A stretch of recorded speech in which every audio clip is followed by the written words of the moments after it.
Georgino, Here. Member Sneed, Here. Member Lynn, Here. Member Smith. I'm here as well. Okay, and I think Kiana's going to be joining us later. Yes. So we'll move on to item 3. Is there any public comment on closed session agenda items? No, there aren't. Okay. That takes us to closed session, item 4. Do I have a motion and a second to The disclosure. adjourn? Oh, I'm sorry, the disclosure. Are we talking about, The items we'll be discussing. oh, yes, yeah, that's right. Okay, sorry. I'm getting ahead of myself here. All right. All right, so let's go to item number 4, disclosure of items to be discussed in closed session. We have personnel matters under Government Code 54957, public employee appointment, discipline, dismissal, and release. Item 2, conference with legal counsel, anticipated litigation, significant exposure to litigation pursuant to Government Code 54956.9, subdivision D4. There are 2 cases. Item 3, conference with legal counsel pending litigation, significant exposure to litigation pursuant to Government Code 54956.9, subdivision D2, 1 case number B5872. Then we have item 4, student discipline case number 104-000-5864 under Education Code 48918, student expulsion confidential packet. Item number 5, labor/negotiations, under Government Code 54957.6, update direction to district negotiators, Kimberly Fricker for TCEA, CSEA 105, CSEA 823, and management. And then we have item number 6, personnel matters under Government Code 54957, superintendent's evaluation check-in. And thank you all for coming early to do all of these things. It's a heavy closed session. So can I get a motion and a second to adjourn to closed session? Move. Okay, we Second. have a motion from Member Sneed, a second from Member Lynn, and then any discussion? All right, let's go ahead and take the vote. I'm a yes. Member Smith, Yes. Member Georgino, Yes. Member Sneed, Yes. Member Lynn. Yes. Okay, that motion passes 5-0.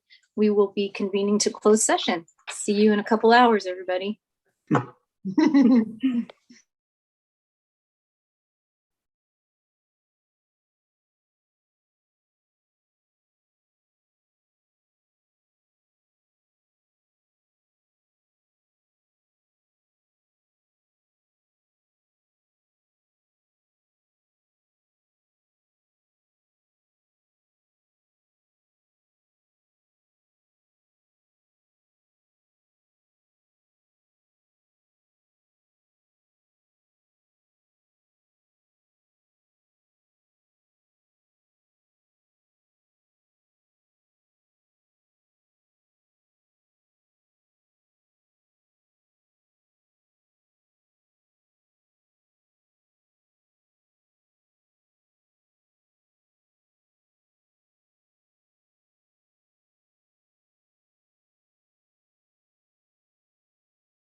Okay, I have to be readmitted.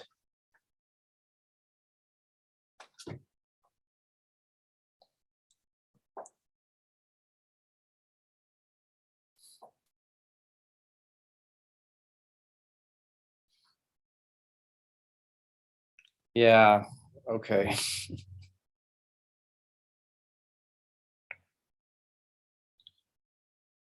My wimp. Are you? So you need to go back in? Yeah, I do. Okay, let me see if I can, because it's not giving me the option. Well, if you say just it doesn't allow you to do breakout rooms again. Yeah, let me put you back in the waiting room and Oh. let you back in, see if it does it.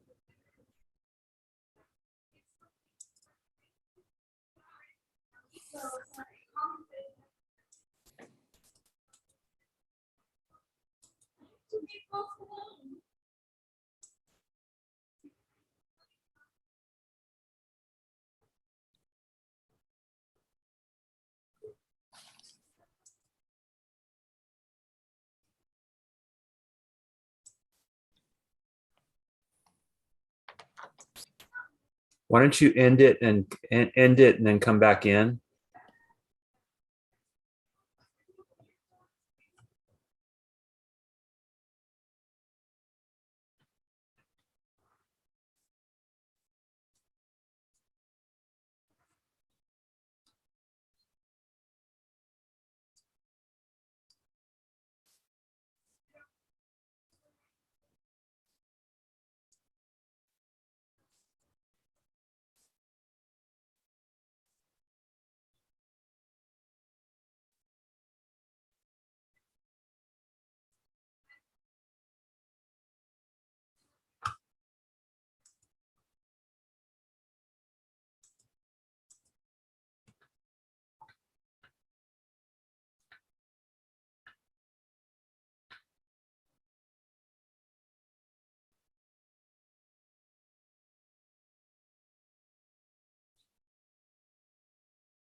What's up? Gonna take a shower? Yeah. All right.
Uh-oh.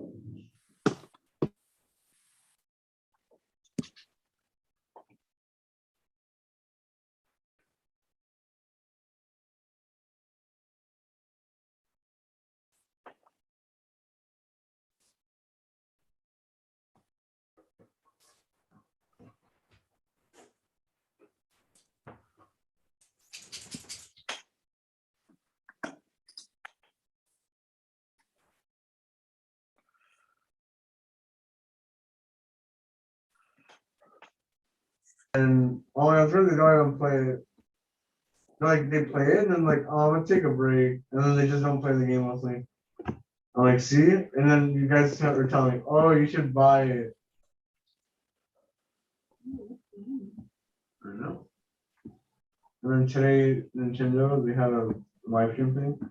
And then they announced Mario Strikers, and that's the Mario Soccer game that they have for the GameCube. But Mr. Valenzuela, you're on. Everybody can hear you. Everyone can hear you. Okay, don't be weird. Don't be weird. He's beating up.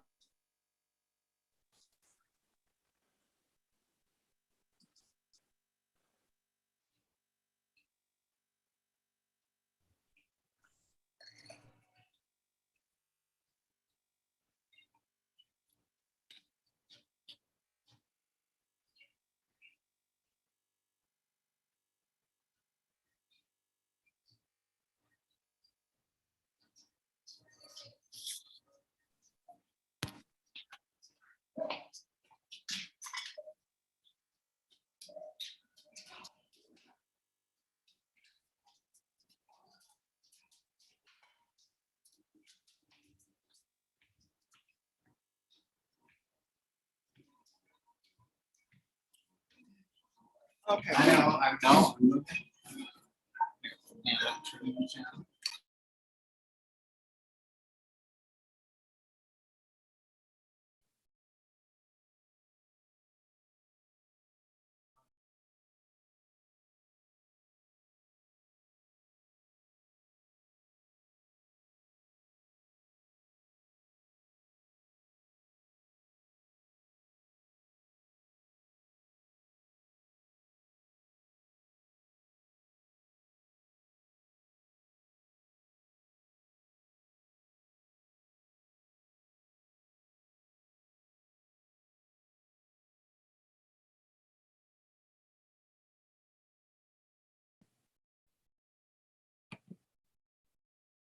Sure, they really.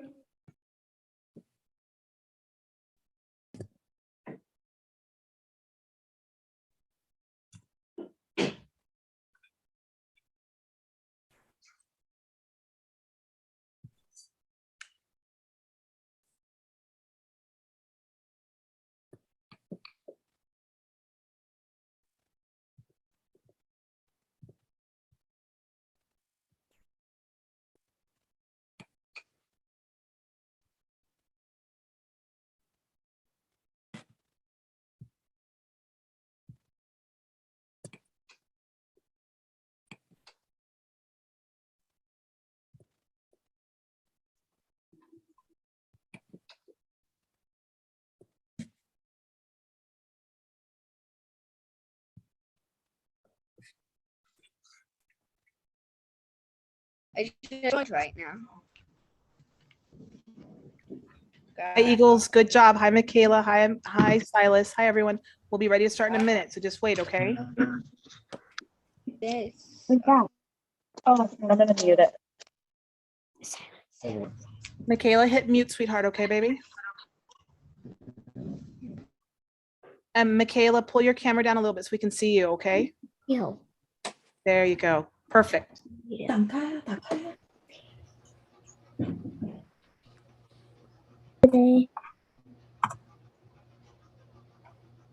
Hello. Hi, everyone. Thanks for joining today. It is 7 o'clock, so we will convene to open session. Can I get a motion and a second to convene? So moved. Okay, Member Smith moves. Second. What is a real motion? Dr. Lynn, Member Lynn, seconds, and then we'll go to the roll call vote. I am a yes. Member Georgino? Member Georgino? Yes. Sorry. Yes. Okay, that's okay. Member Sneed? Yes. Member Smith? Yes. Member Lynn? Yes. Okay, that passes 5-0. We are now in open session. We'll move on to item number 7, which is the announcement that tonight's meeting is being digitally recorded. Always have problems with that word, sorry. And we will move on to item 8, which is the Pledge of Allegiance led by Member Smith. Thank you. Please rise and place your hand over your and begin. I pledge allegiance to the flag of the United States of America and to the republic for which it stands, one nation, under God, indivisible, with liberty and justice for all. Thank you, Member Smith. All right, we are moving on to item 9. And it's the announcement of actions taken in closed session. We did have an action, and I have some readout language here. On motion, hold on a second.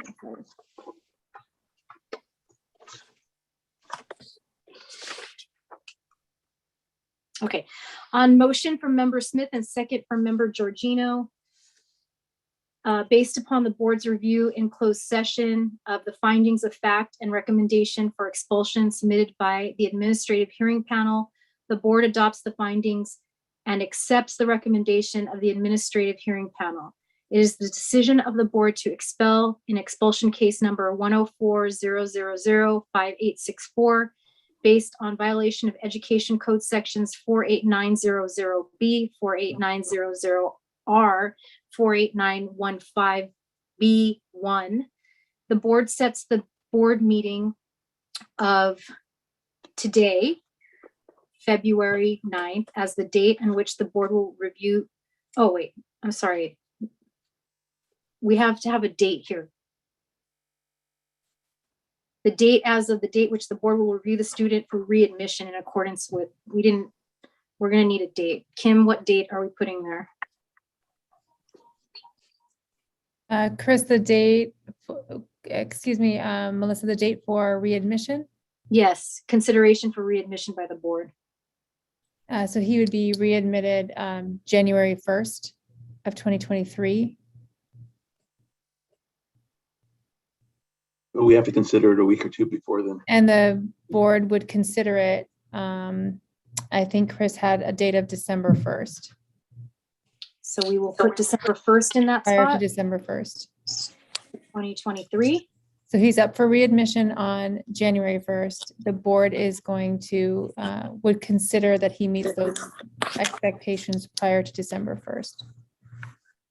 Okay, so the board sets the board meeting in December of 2023 as the date in which the board will review the student for readmission in accordance with the provisions of Education Code 48916 and district rules and regulations. The board recommends the plan of rehabilitation set forth in the panel's recommended decision with the addition of counseling services. The period of the expulsion is required by, the superintendent or designee shall ensure that an educational program is provided to the pupil for the period of expulsion as required by Education Code 48916.1A. The superintendent or designee shall provide written notice in accordance with Education Code 48918J of this decision of the right to appeal to the County Board of Education of the education alternative placement to be provided to the pupil during the time of the expulsion, and of the obligation of the parent, guardian, or pupil under subdivision B of Education Code section 48915.1.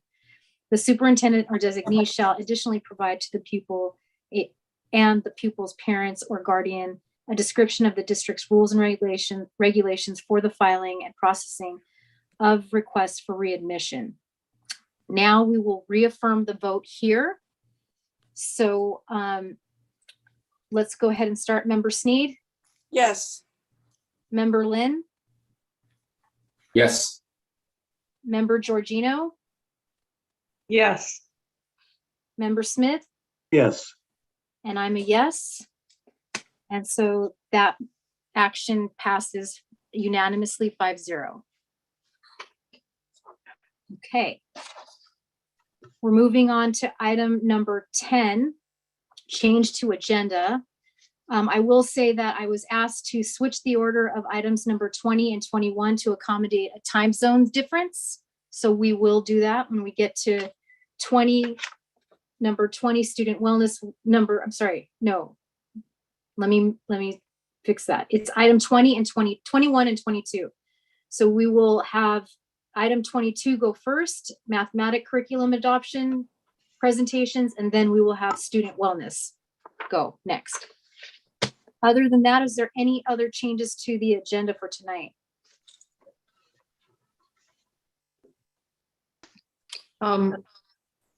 Melissa, do you want to just add that we're also having a special meeting after this? Yes, we have a couple things happening today. We have a special meeting after this where we will be talking about one specific subject. And then we also have at item number 24, we have a public hearing. So if you want to send in any comments for that, just in preparation for that, you would send your public comments to publiccomment@tcusd.net in advance of item 24, and we will read it at that time. All right, so talked about the changes to the agenda of item 10. Let's go ahead and move to item 11, approval of agenda by roll call vote. Can I get a motion and a second for approval of the agenda? I'll move. All right, motion by member Sneed, second by member Smith. Do you have a charger? I don't think we need to have a discussion about this, so we will go into the vote. Preferential vote from student board member Lee. Yes. Yes, okay. Member Lynn, Yes. member Georgino, Yes. member Smith, Yes. I'm a yes, and member Sneed. Yes. Okay. All right, my favorite time of all during these meetings is the special recognition. And tonight we have a presentation on Lunar New Year celebration by Miss Myra Riddell. Thank you, everyone. It's going to be a group effort by Emperor Eagles. Thank you, Dr. Fricker and the cabinet and the board for having us tonight. Very, very grateful to be here and show off my Eagles. I told them there'll be a little bit of adult business first and now to the fun stuff for you guys. So I'm very excited. So tonight we're kind of showcasing three things.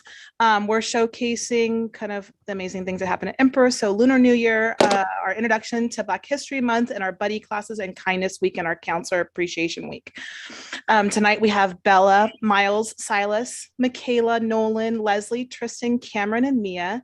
And then we have the teacher support of Mrs. Naylor, Mrs. Nolan, Mrs. Allen, Mrs. Campbell, Mrs. Lambs, Mrs. Bars, and Mrs. Greep. And so I'm so excited to have them all here. We're going to start with our precious little Eagles of our kindergarten class. And they're going to talk about what they learned for Lunar New Year. We're going to go into our buddy classes and Black History Month. And then we're going to end with Kindness Week and our counselors. And then I have some pictures to show you. Okay, so we're going to start with Nolan. He's going to talk about our Lunar New Year parade. Go ahead, Nolan. I made a dragon mask. The dragon is important in our parade. This year is the year of the tiger.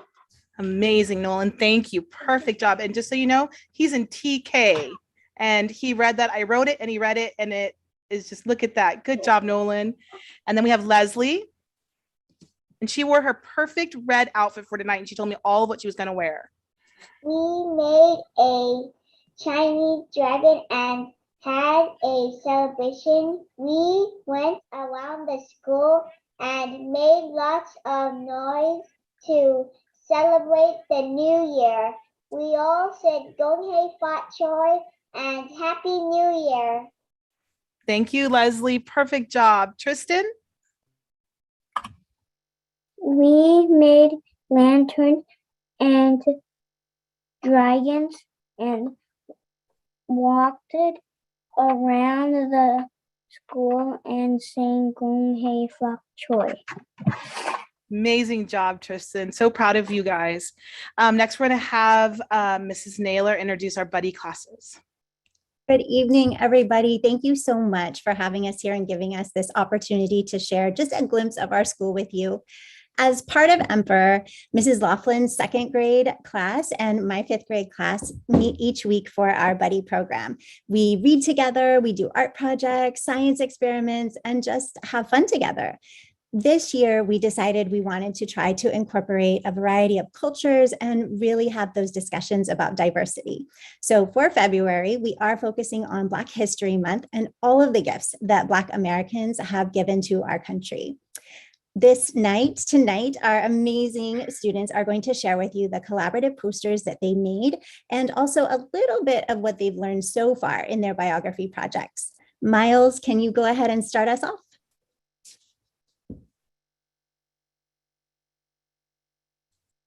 Where did Miles go?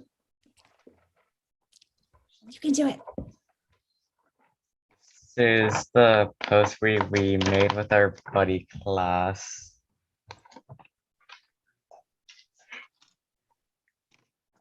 Black History Month is a month of observance of the struggles of Black Americans and their wins throughout history. Black History Month is important because we learn how they fought for equality and freedom, not for only Black people, but for all ethnicities. We made the posters with Miss Laughlin's class for little buddies and finished the rest in the class. It was fun coloring with the buddies and coloring with everyone in the class too. The people on the poster are Jackie Robinson, Rosa Parks, Harriet Tubman, Ruby Bridges, Thurgood Marshall, George Washington Carver, Martin Luther King Jr., and Barack Obama. Perfect job, Miles. I think Michaela's next.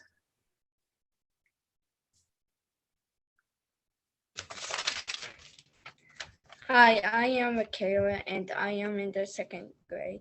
In class, we read about Ruby Bridges and together with our buddies, we made a poster.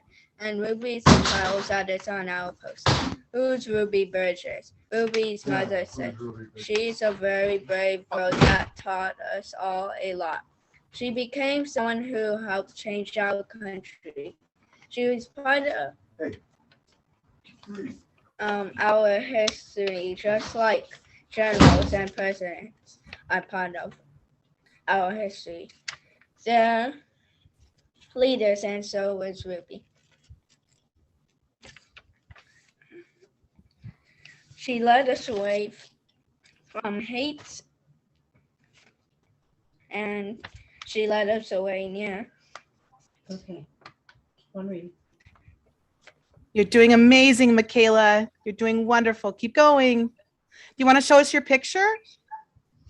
You have a picture, Michaela? I forgot where mine's at. That's okay. You don't need to. I have pictures in the end.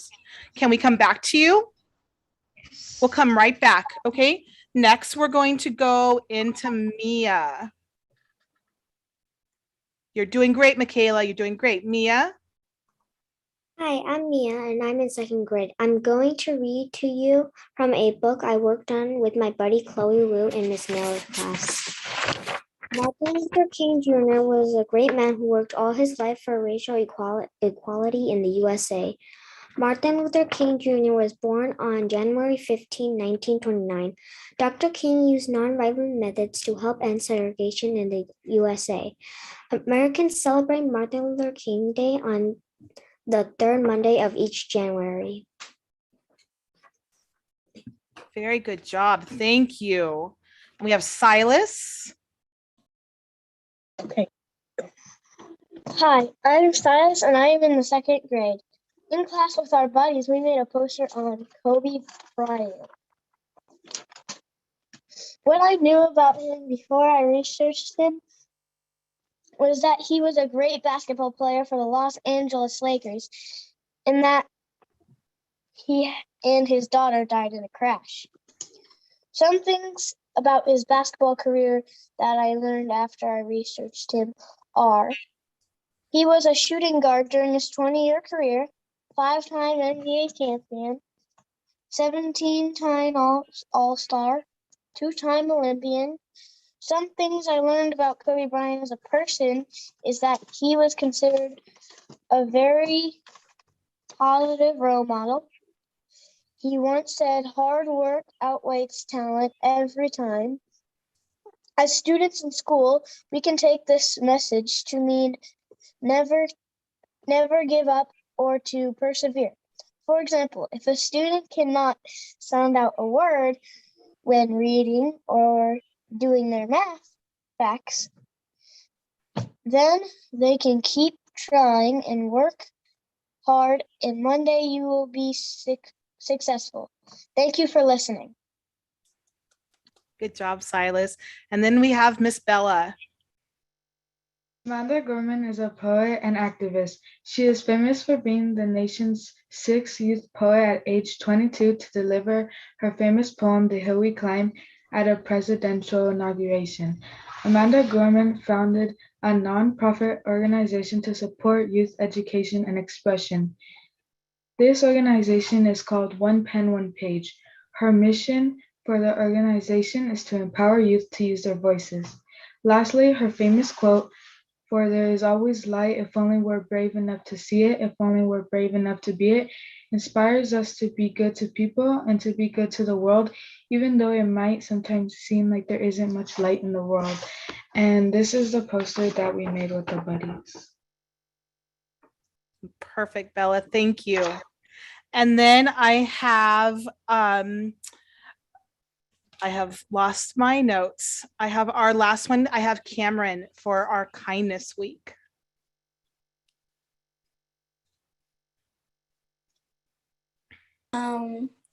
Last week we had Great Kindness Week. Ms. Bars helped us set up fun projects for us to do. Ms. Bars, Ms. Chelsea, and Ms. Chelswick helped set up the projects. We loved them all with our hearts. Thank you guys so very much. I didn't miss anybody, did I? You guys did amazing. I'm so. Again. Did we get everybody? Michaela, you want to try? Keep going, Michaela.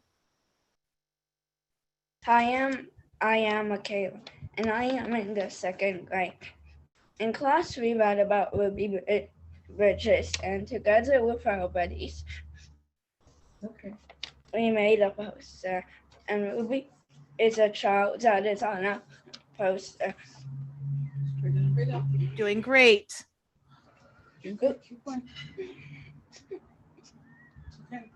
Michaela, we're going to pause for a second. I'm going to show some pictures and then we'll come back. So this is the first time our kids have spoken in front of people in a very long time. And the group in front of you are English language learners. They participate in the counseling program, in speech class, and RSP. Their teachers handpicked them for tonight, and I'm so very blessed to have them with us. I'm going to show some pictures really quickly of the events, if I can. So let me do this. So we have one class. This, I believe, is our 3rd grade class making lanterns. The 6th grade class making the Year of the Tiger with the Chinese characters. If you know about Emperor at all, you know that we love a good photo op. And so we have a lot of photo opportunities at our school for memories, because in distance learning, we wanted them to have a piece that connected them all together. And so this is out front of our school. And then our cultural literacy team, which is led by our librarian, and we have aides and teachers that work really hard to put this together. They come to me and say, "Mr. Dell," and before they even finish speaking, I'm like, "Go for it." And they make all of this on their own and on their own time. It's amazing. This is a 1st grade class with their red envelopes. And this is set up in the library for students to come and sit and read a book or take a picture. We have this bulletin board. We have the Chinese dragon from 3rd grade. So they love their class pictures. And the Chinese characters again. And this is with the red envelopes and studying the red envelopes and doing a writing assignment. This is from our preschool class, so all students get to be included and invited to take the pictures. And this is our Mr. Rodriguez, and he sets up great opportunities in the library for all of our events. So this is for Black History Month. We have obviously for Lunar New Year, we have all the books for the students to have access to something. They'll find something that they have something in common with. This is the posters made by the buddy classes. It's just gorgeous and amazing. So the older kids have to teach the younger kids how to do it. And then we have more books that Mr. Rodriguez has put out for us and the posters that they're showing off. And this is Kindness Week. And Ms. Spars made so many amazing activities also while helping to run a school and keeping everybody calm, cool, and collected. And the kids had the best time with their kindness rocks and their flowers and bulletin boards. And our little safe eagles, we created this year to have something to hold on to when they leave their mom and dad or they feel lonely or sad. And we just wanted to take an extra special moment to say thank you to Mrs. Bars and Miss Debbie and Miss Chelsfig, and also to Dr. K for helping us get the extra help by having an intern in our classrooms and in our school site. They are the heart of our school, and we should have every day as Counselor Day, but we take this week to celebrate all of them. Thank you for your time tonight. I love showing off our school. I don't like presenting, just so everybody knows, but I love any chance you guys get to see about our Eagles. Michaela, I love you. I'm so very proud of you. Kindergartners, TKers, Bella, you guys all did. Mia, so incredibly proud of you. Nolan, I told them they're gonna go right to bed. They told them all to wear pajama bottoms underneath because they can go right to bed after because it's your bedtime. Silas, bloody nose and all, amazing job. Love you guys. I'm so very proud of you. That's it from us. And Miss Naylor and all the teachers, thank you for being here. Anybody have any questions for us? I just want to, on behalf of the board, I just want to thank Myra and Ms. Naylor and all the kids. Thanks for your bravery. Thanks for coming to this meeting and sharing what you're doing. We always love to hear about what you have to say, and what you have to say is super important to us. So thank you for your bravery and speaking to us tonight. And thank you, team, for all you do. Wonderful. I love you all. Now go to bed. Good night. Good night. All right. Thank you. Okay, so now we are at item number 13. Item number 13, public comment on agendized and non-agendized items. Do we have any public comment? No, we don't. Okay. So we will move on to item 14, which is the community update. I have a couple of things that I wanted to share. There is a State of the City address on February 15th for Temple City at 6 p.m. It's going to be broadcast on FaceTube and YouTube. And if you go to the city's website, you can see the information there. COVID testing. The LA County Sheriff's continues to offer Thursdays at Temple City Park from 8 to 4 for testing, and the district is continuing to offer testing on Tuesdays and Thursdays from 2 to 6 for students and employees. And then there is a Rams on the Run virtual bike run walk happening through the end of February, I believe. I guess based on what I saw. And you can register on Instagram, and the funds raised go to all the sports teams. And then I also want to recognize all of the, and I know my fellow board members are probably going to talk about this as well in their comments, but I just want to recognize all of the sports teams who have gone to CIF playoffs, finished first in the league, who've been working really hard for this particular season and time of the year to do such amazing things in their sport.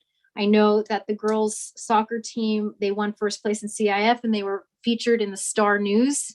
So that was fantastic. And I know that the ladies water polo team, I think they won their first round CIF. So that's fabulous. And I think Friday is when the soccer players and the boys also advanced to CIF playoffs, if I'm not mistaken. So their games are going to be coming up, and if you can make it, let's cheer our team on. I think the schedule of the first one's Friday at home. if I'm not mistaken. Am I right, Member Lee? Yep. Okay, great. So that is my community update, unless anybody else on the board has any additional updates that I might have missed. All right, great. Let's move on to item number 15, which is district updates. We will start with business services. Connie Wu.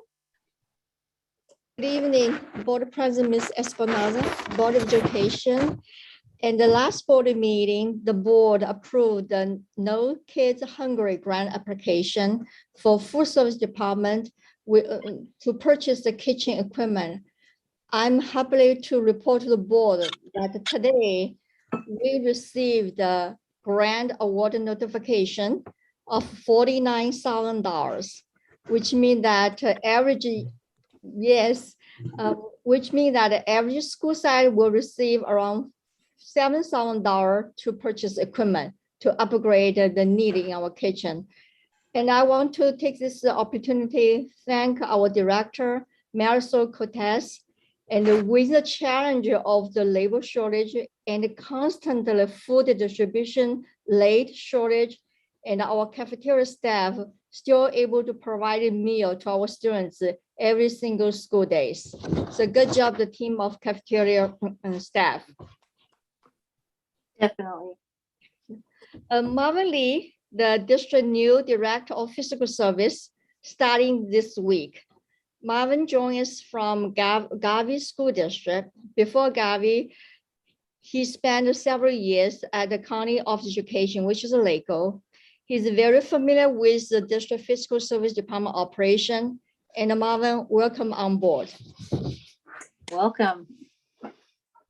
ALPA architect firm is working on district facility master plan. District demographic study is one of very important component in the facility master plan to project the future facility need. This demographic study is different for our voting map. So it's a different kind of demographic studies. We are working on seeking for the proposal and hope to bring to the board approval at the next board meeting.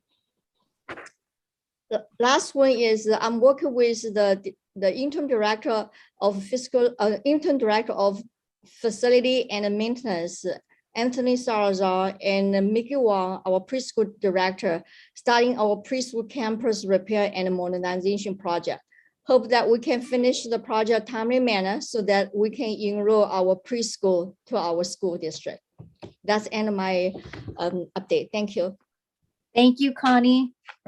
Lots of exciting things happening there. Right.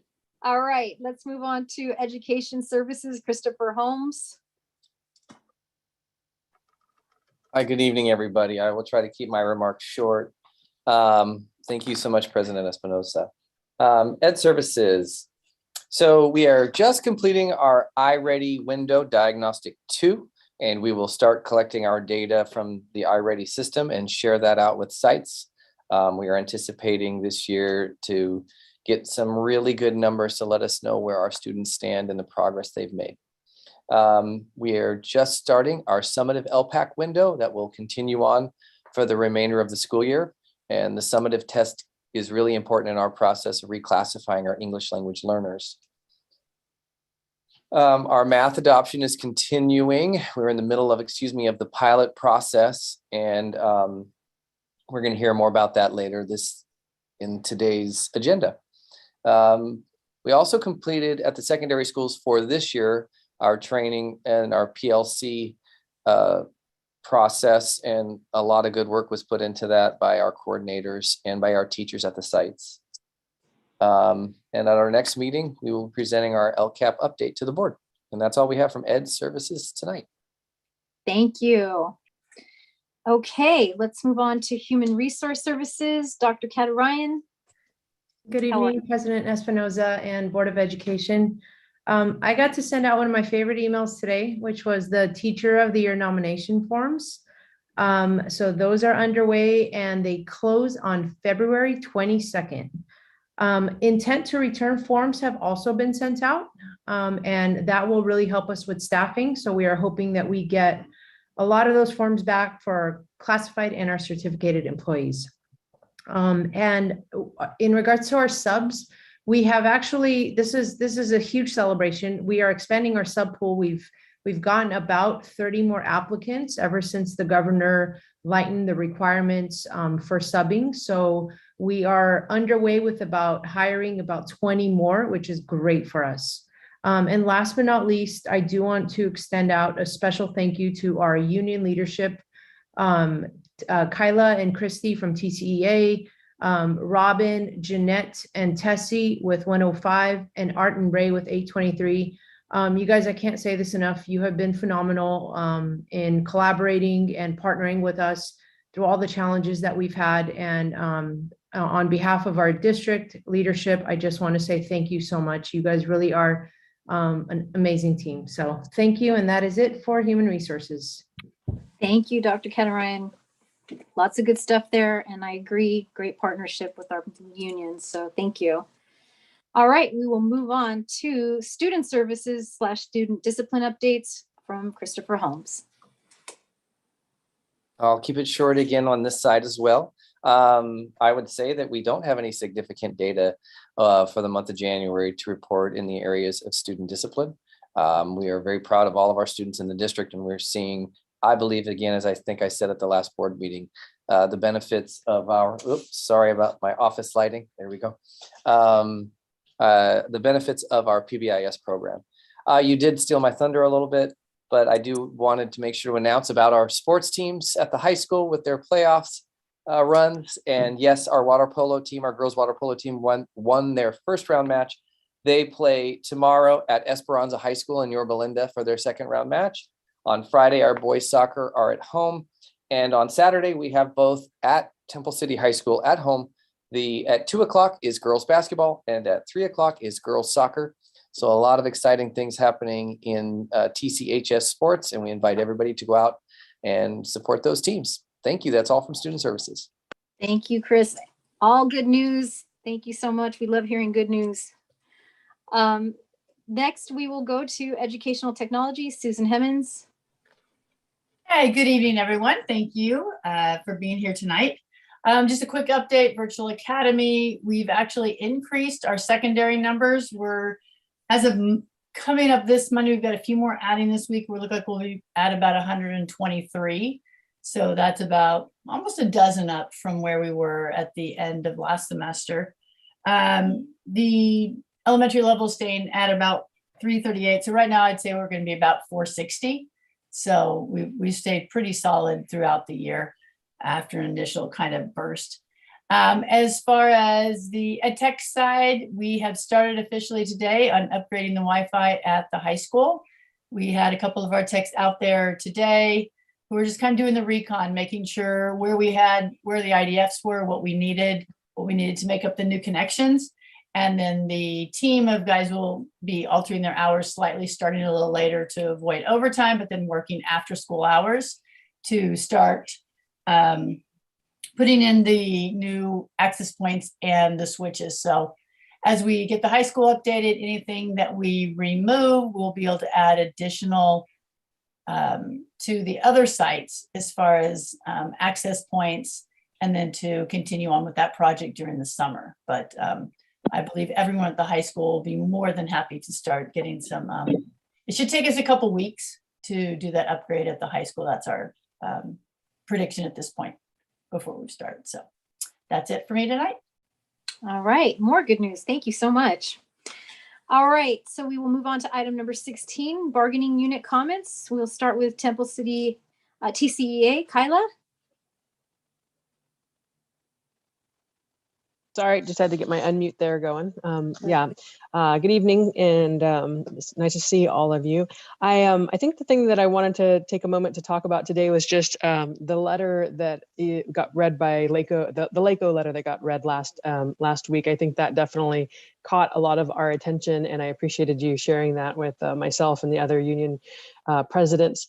The thing that kind of struck me is I wanted to come back to my request and reminder that it would be really lovely to have a budget committee that really includes everybody, having board members on there, having all of the union leadership on there, having, Connie on there. Connie's been great. I've really appreciated working with her, and I'm really looking forward to sitting down in the next negotiation session and talking more about the budget and finances. I think the one big takeaway I had from learning a little bit more about the letter that was sent was that that's really a reflection of the budget that we sent to LACO, right? Like we send our budget to LACO, they send us back a reply saying, well, this is what we see in the budget that you've sent. And the one question that really comes up for us is that there seems to be a lot of money in our reserve. So, and I've brought this up, several years in a row. Right now, it looks like on the, the budget, the DAT file that was sent to LACO, and, TCA requests that same DAT file so that we can take a look at it. It looks like there's $17 million, in the reserve, and that comes out to about 25.5% of our overall budget. So if we're looking at having that economic uncertainty that's required by law for 3 years is 3%, and then the board has chosen to have another 2% on top of that, 25%. If we do 5, 5, and 5. I don't understand, and this is again why I would really love to have that committee. I don't understand why in the third year we wouldn't be able to cover our obligations. Like we should be budgeting so that we are within our obligations, and we can certainly cover the 5% that is the combination between the board 2% and the 3% that's required by law. There's also money in Fund 20. That's another 2.6 million. That adds another almost 4%. So we're looking at it. We're seeing a good 30% extra funds there. And I would love for us all to be able to sit down and have this conversation. I know Connie is certainly going to talk to us more about it when we sit down at the bargaining table, and I'm looking forward to that. But I think it's a complex issue. And so I think having us all on the same page would be so beneficial. So thank you for your time. I love it if you guys also look into it, and then maybe we can all have a larger conversation. Thank you. Thank you, Kyla. All right, how about CSCA 105? Tessie? Hi, good evening. Thank you, board and cabinet. We're just anxious to get back to the negotiating table and reach an agreement for this year so we can turn around and start for next year. We're that far behind. So, but we're optimistic now that we have the knowledge that districts around us have been given raises, and we're looking at a 5.33% COLA. So we're just anxious to get going. We're happy that absenteeism has slowed down a little bit, and we're getting back to a slightly smoother transition. So that's it for tonight. Thank you. Thank you, Tessie. How about CSEA 823, Art? Hi, good evening, everybody, board. I'm on the same page with my sisters. We're eager to get back to the table. There's been some delay, and, we really need to get to the table and finalize everything. And because we have work to do at our next negotiations, because we have a successor coming up. So, my team needs to strategize on what we need to do in our contract to strengthen it and clear up some languages and stuff like that. This is an opportunity for us when it's a successor. I agree with Kayla. We talked about that. We used to have a budget advisory committee back in time, and it was good that all the shareholders got together and we hashed things out and we discussed things. And during those meetings, we were in a bad situation. We were in a budget crisis where we saved people from furlough days, and we all worked together to figure things out. And I think we need to get back to that. We did a little analysis on the budget, and there's some things that need to be questioned, and I'm sure those will be asked during negotiations. But we see, the governor's already give the budget for the 21-22 year, and the districts has that money. The COLA is 5.3. So, with the cost of living, my members are struggling with costs. Y'all know markets are expensive. Gas is expensive. Our utilities are expensive, and people are barely making it now. So we really need to take care of our people. Remember, we're the essential employees that this district has, and taking care of these folks should be taken care of. Other than that, I'm just willing to get back to the table. Hopefully we could get some dates together. Let's finalize, get things done, because we have processes we have to follow, our 610 policy. So there's ratification and all that good stuff that's involved. So have a good meeting, and we'll talk again soon. Thank you. Thank you, Art. Okay, we move on to item number 17, which is board member comments. And tonight we will start off with member Sneed. Right. Excuse me. Thank you, President Espinoza. First, thank you to Emperor School for your presentation. I really enjoy their weekly updates. There's always something going on at Emperor, and looks like a really fun place for kids to be learning. Excuse me. Congratulations to the high school girls varsity soccer team, who are league champs. And to the Ramroder varsity athletes of the week, Kayla Day, Abby Clark, and Lana McNulty, and junior varsity players Nikki Garcia and Sammy Wong. Congrats to the girls water polo team, who are advancing to postseason play. Excuse me. Longden Science Olympiad did great. They took second place this past weekend. So congratulations to those students and their advisors, Mrs. Chang and Mrs. Shea.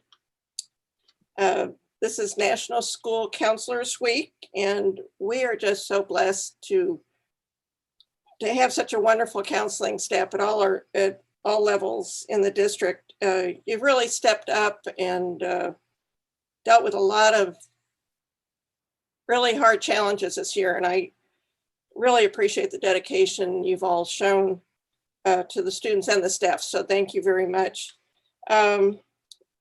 February is Black History Month, as our Emperor students pointed out. This is the time we honor the contributions and sacrifices of African Americans who have shaped our nation. It celebrates their rich cultural heritage, their triumphs, their adversities that are part of our history. It celebrates people like Ruby Bridges, who at the age of 6 helped integrate public schools. People like Shirley Chisholm, who is the first Black woman ever elected to Congress, and also the first woman to run for their presidential nomination from her party. And Mae Jemison, the first African-American woman into space.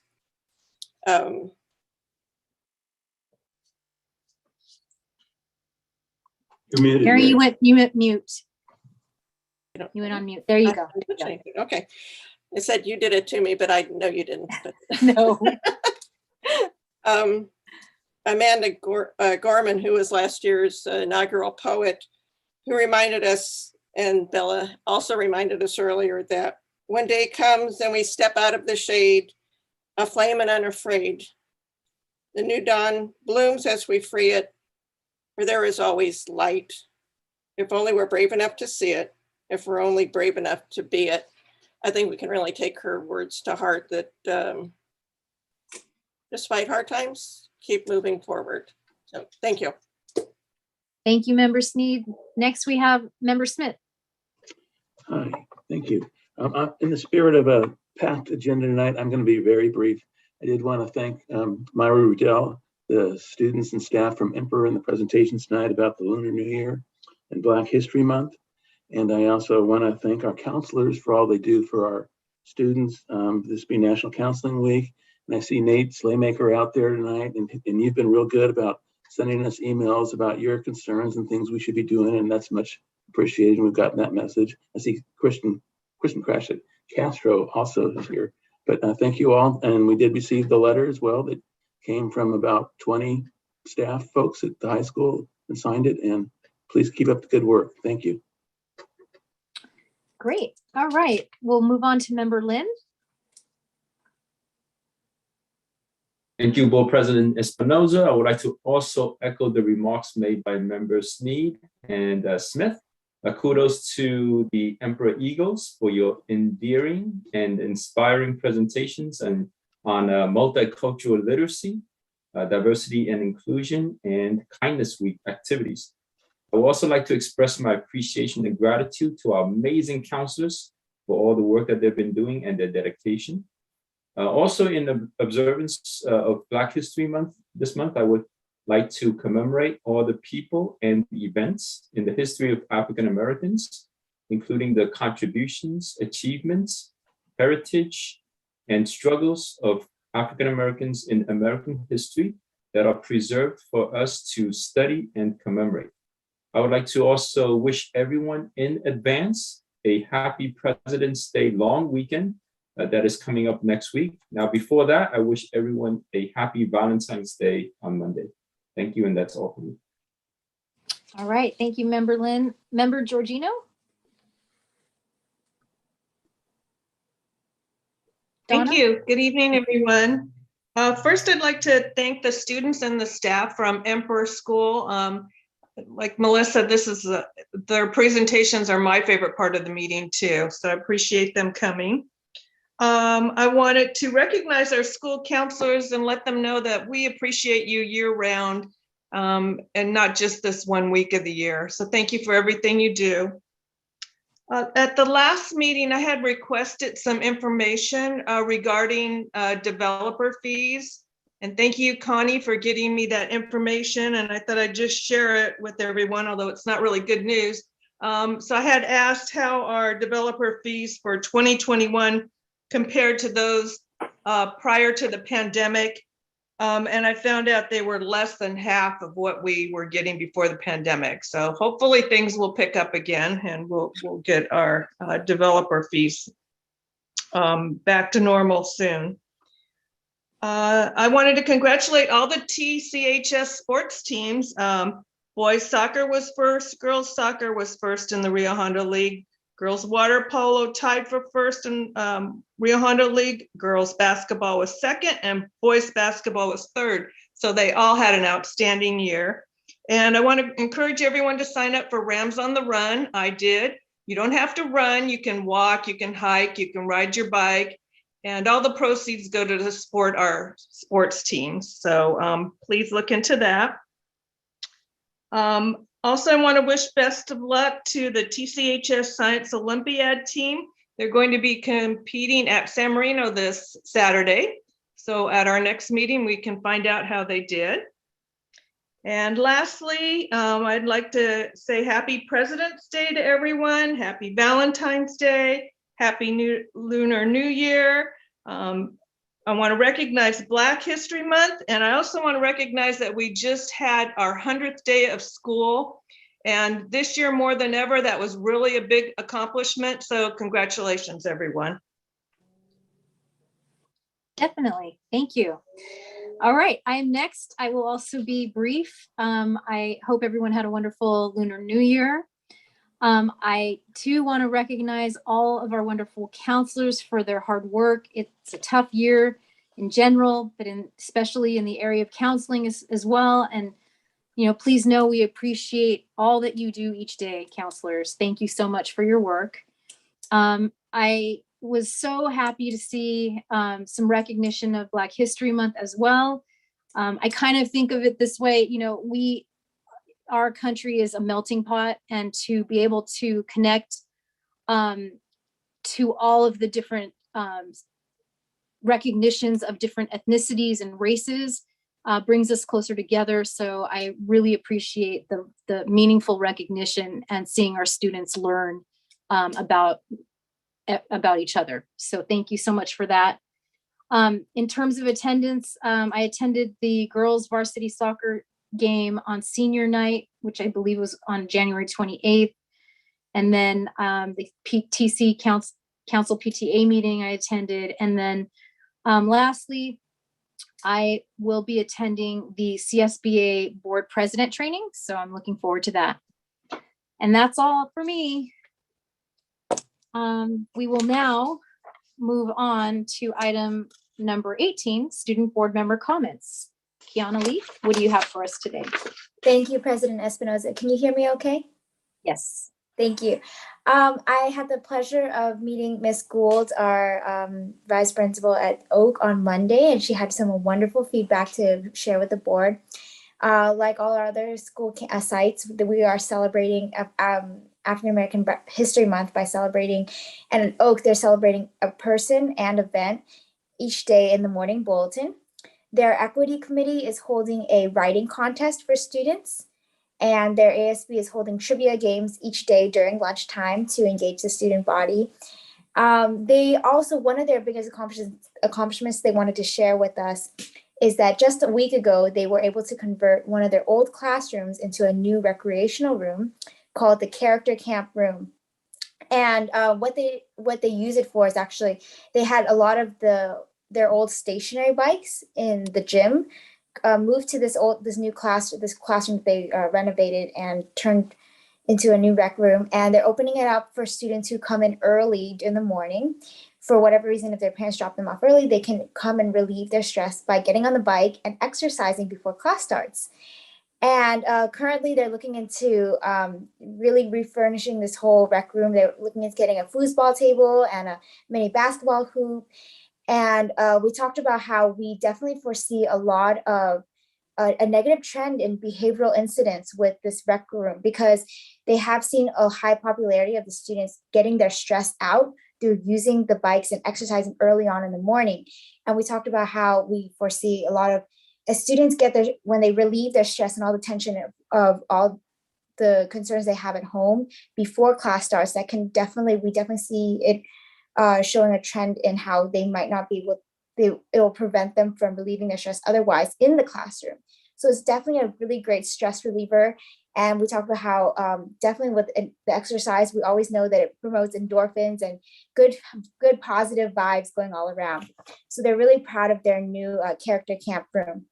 PTA at Oak is also holding a shoe drive. So if you have any gently used or old shoes that you would like to donate, please make sure to donate to their PTA, and the last day is next Friday. You can come bring your shoes anytime before or after school from now until next Friday. And I did also get a chance to meet with Ms. Rudell from Empress earlier this morning. She did get to give me a little preview on their presentation earlier tonight. We met with the School Safety Committee earlier this afternoon with Dr. Hernandez and a few of the administrators at the high school. We've been working hard on revising the school dress code as well as the comprehensive school safety plan. So that will be approved in a few weeks at our next school site council meeting. Like all other board members tonight, I did want to congratulate all our sports teams and especially girls and boys basketball. Girls placed second in the league and boys finished third in the league. So I just wanted to extend a congratulations to all our wonderful athletes and for doing a wonderful job of representing Temple City as not only an academic, but athletic school district that we are. Thank you. Thank you, Kiana. All right, we will move on to item number 19, superintendent comments. Kim, what do you have? Thank you, President Espinoza. I just want to say thank you to all of our counseling staff, as it is National Counseling Week. As a former counselor myself, I just want to commend and applaud all of your efforts for taking care of all of the social and emotional needs of our students, especially during these challenging times and some of the events that we had of late. Everyone has really stepped up and done an amazing job kind of attending to the needs of everyone else. So thank you. And I hope that you guys get to attend to the needs of yourselves during this week. I would like to thank Connie Wu and her team for her diligence in working through the budget and making sure that she is working in conjunction with all of us, but all of our union leaders as well as we navigate moving forward and setting that budget in the spring. And finally, I want to thank all of our principals for all of the work that they have done through this incredibly difficult time. The month of January was difficult as the Omicron surge kind of escalated. We are now on the decline, it seems, of that Omicron surge. There are no new guidelines to post since our last posting. So we are holding to the guidelines that we've posted in January. We are waiting for the LA County Department of Public Health to come out with some new guidelines. They are just waiting for the cases to stabilize and the hospitalization rates to stabilize before they issue new guidelines. Once they do issue those new guidelines, we will make sure to publish them and pass them out as soon as possible. And that would complete my report. Thank you, Kim. All right, item number 20. Do we have any written communications? I did not get any. Okay. All right, that moves us to the mathematics curriculum adoption presentation by vendors, because we are switching 22 and 21. So let's go ahead and get started. Who's going to kick us off? I will kick us off. Good evening, board and cabinet, Temple City Unified parents, students, and staff. As you know, Temple City is undergoing the process of an adoption for our secondary math, which is inclusive of grade 6, 7, 8, as well as algebra, geometry, and algebra 2. As always, I just want to take a moment to quickly thank our teachers that are participating in this pilot program. It is a lot of effort, extra effort on their part, and they are doing a great job. So our 2 pilot programs are Houghton Mifflin Harcourt into Math and Carnegie Learning. We have reps from both of the publishers here this evening, and we will introduce them after a brief review of our process to reorient you. Thank you, Ms. Gerling. So I just wanted to show our timeline that we had showed previously, just to recap. Currently, right now, we are about to end our first pilot, February 11th. We have sent out surveys for parents, students, and staff members that are participating in the pilot to get that feedback on how the first pilot is going for them. This 15th, we have a debrief with our committee, and then the 17th, we have our second pilot training, with our second pilot officially starting February 21st.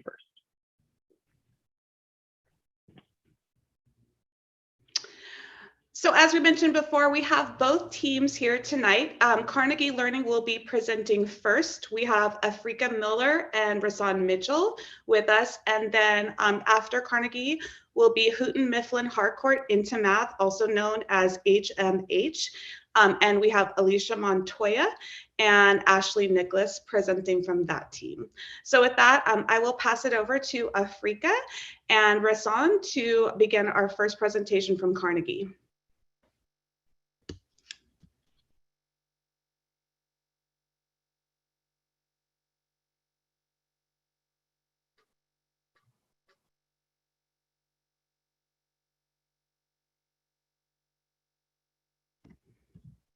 If anyone's speaking, we're on mute.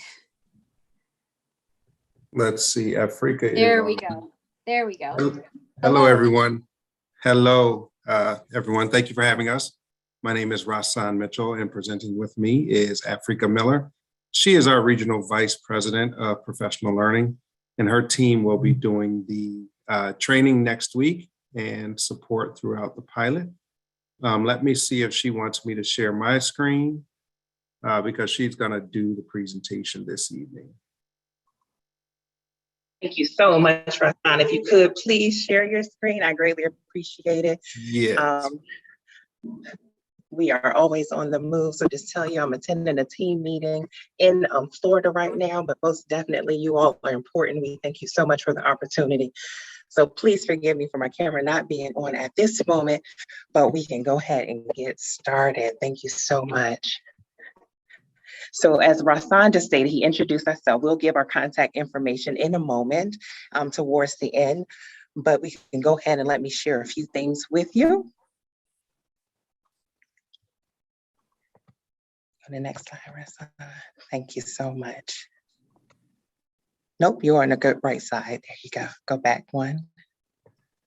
Thank you. So let me give you a moment. Carnegie Learning, if you don't already know, is a research-proven learning company that believes in educators. Math Solution includes a consumable text. So if you look there on the screen, and our award-winning Mathia software. There are text materials that are for both the teacher and student.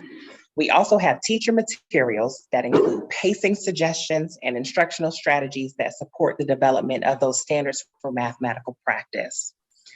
Now, each course, as we mentioned, we have that secondary 6 through 12. So each of our courses has what we call 5 modules.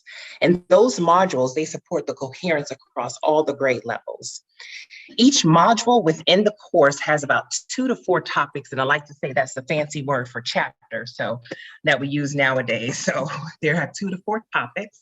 And within those topics are lessons, and within the lessons are activities. The text, both teacher and student, is available in print, but also digitally. Now, if you move forward with me, you're looking on the screen, our Mathia software, that's our intelligence software. It provides class and student and leadership reports. And we also have a program that we call Live Lab. And with this, it enables teachers to view students' progress in real time.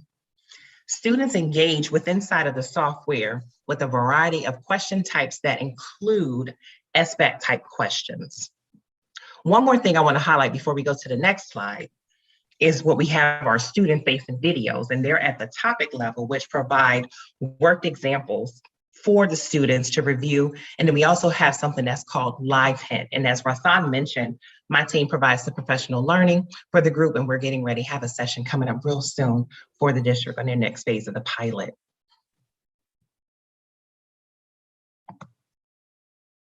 Now, our instructional approach, we believe that students need to actively engage with content if they are going to benefit from it. Our instructional approach takes students from an intuitive understanding of the world and builds on the prior experiences to learn new concepts.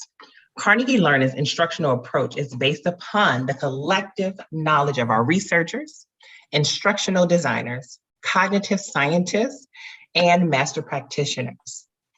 It is based on scientific understanding of how people learn and a real understanding of how to apply that science to mathematics instructional materials.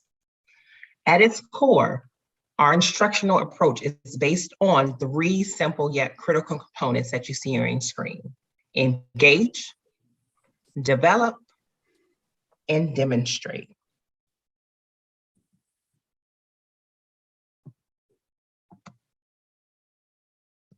While we're also talking here, we want to make sure we highlight that our Carnegie Learner, we can't get away without measuring performance. So each topic, as I mentioned earlier, contains 5 assessments, and you see those 5 assessments listed there on your screen. We also have a performance task. Each assessment is editable and aligned to instruction, both for the consumable text and the Mathia software. There are a variety of questions to allow for flexibility that the instructors will need to assess students on their content knowledge.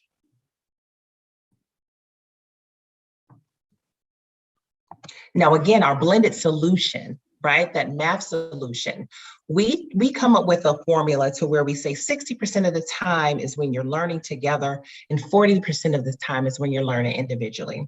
So what does that mean? We believe in learning by doing. In our blended solution, there is a learning together component and again, the learning individually. I already mentioned the consumable text and how it supports learning together, but it does this within a student-centered classroom. The learning individually component through Mathia software, our intelligence software, that cognitive tutor, what it does, it designs a pathway unique to student input based on historical data collected over time. And also to let you know, the software works well with Google Translate and has a text-to-speech feature that students can access on their own. So to round out with this time, and we thank you so much for giving it to us, I wanted to mention our just basis and for our guiding principles that really ground us in this work. And so what they are, you see them on your screen. So first you have students are capable learners. Like first and foremost, we believe that. Second, we believe that students learn by doing. We really have to get them engaged and active in the learning. Thirdly, students learn through assessment. It's not a one-time event. It's a complete arc and an ongoing process where students' knowledge emerges over time. And finally, wholeheartedly, education is a human endeavor. This is where collaboration throughout the learning process becomes key to student and teacher success together. and in preparing the student to make informed decisions. We believe in them interacting with others and to better understand themselves within the context of our environment. As Rasan mentioned, we are just a small part of the team. We love to present and share, and I get to turn on my camera really quickly to kind of wave and say hello to everybody. Had to sneak very quickly, and reach out to us anytime with any comments or questions that you may have. Thank you again for your time. I want to say thank you, Afrika. Thank you for coming in from Florida virtually to be with us. And also thank you to Rasan. I know that was a big effort. Thank you for that wonderful presentation. Up next, we will have Ashley Nicholas and Ashley Nicholas and Alicia Montoya that will present HMH, or Houghton Mifflin Harcourt, into math. Hi, good evening, everyone. Thank you to the board and everyone for having us here. My name is Ashley Nicholas, and I'm the manager of curriculum and content here for Houghton Mifflin Harcourt in California. Yes, that is a mouthful, so HMH is fine. We're pleased to be here tonight to share Into Math for grades 6 through 8 and Into AGA for your high school students. So this is a consistent program. We offer multiple pathways for success to really meet the needs of all classrooms and all learners. And I appreciate the next 7 to 8 minutes of your time together as we look at what Into Math has to offer for students, teachers, as well as the families here. So Into Math is a research-based, data-driven math program. It was specifically designed really to provide a cohesive, a purposeful, really path to conceptual understanding as well as procedural fluency. So the lessons themselves integrate growth mindset. You may be familiar with this, and the strategies, also social emotional learning. We do all this with high quality math tasks, and really the task and the goal is really to help your students develop problem solving skills. I mean, that really is at the end of the day, right? We want them to be able to apply that knowledge to higher level math and beyond. So our lessons are designed to promote discourse, student discourse, so students are the ones making sense of the math and helping take an ownership of their learning. And to do so, we present each student frequent opportunities to speak, write, read, listen in the classroom. And we know these are all opportunities that research tells us students really need with the mathematical language to be successful. And that includes all learners. That includes your EL students. Encouragement for all learners to have equal opportunities to engage in meaningful tasks, but also proper support to do so, and proper support for the teachers to help promote that growth in the classroom. And then as far as the materials, we like to pride ourselves on the engaging, the robust student-teacher family-friendly materials. We offer both print and digital formats. So it's everything in print is nice, full color, consumable, or write-in text. Those are designed for students literally to write in the pages, to engage with the content. They can make notes, make connections, and then the digital. We know that's important now. Of course, that's ever important, accessible on any device. So again, you can access the content on any device, whether that's through our website or a mobile app. And with the mobile app, we also offer offline access. So when you really think about equity, teachers, students, families, you can access your Into Math materials anytime, anywhere, any device. We also include manipulatives, video examples for students and families, and more really to help support the whole learner. And when we begin with Into Math, if we think about the big picture and if we're thinking about your teachers and students in the classroom, we begin with the brain. Or really, it's an adaptive growth measure. So online adaptive assessment, it's used to measure and track that growth over time. Typically, we would give this about 3 times a year. You could use as a nice district benchmark. And the growth measure is going to offer you a variety of growth reports, really for all, to see not only quantile measures, but grade level proficiency, actionable reports for the classroom, to really help visualize the students' trajectory toward their grade level expectations. So it's a really unique piece. Not only that, we can also see proficiency on high stakes assessments.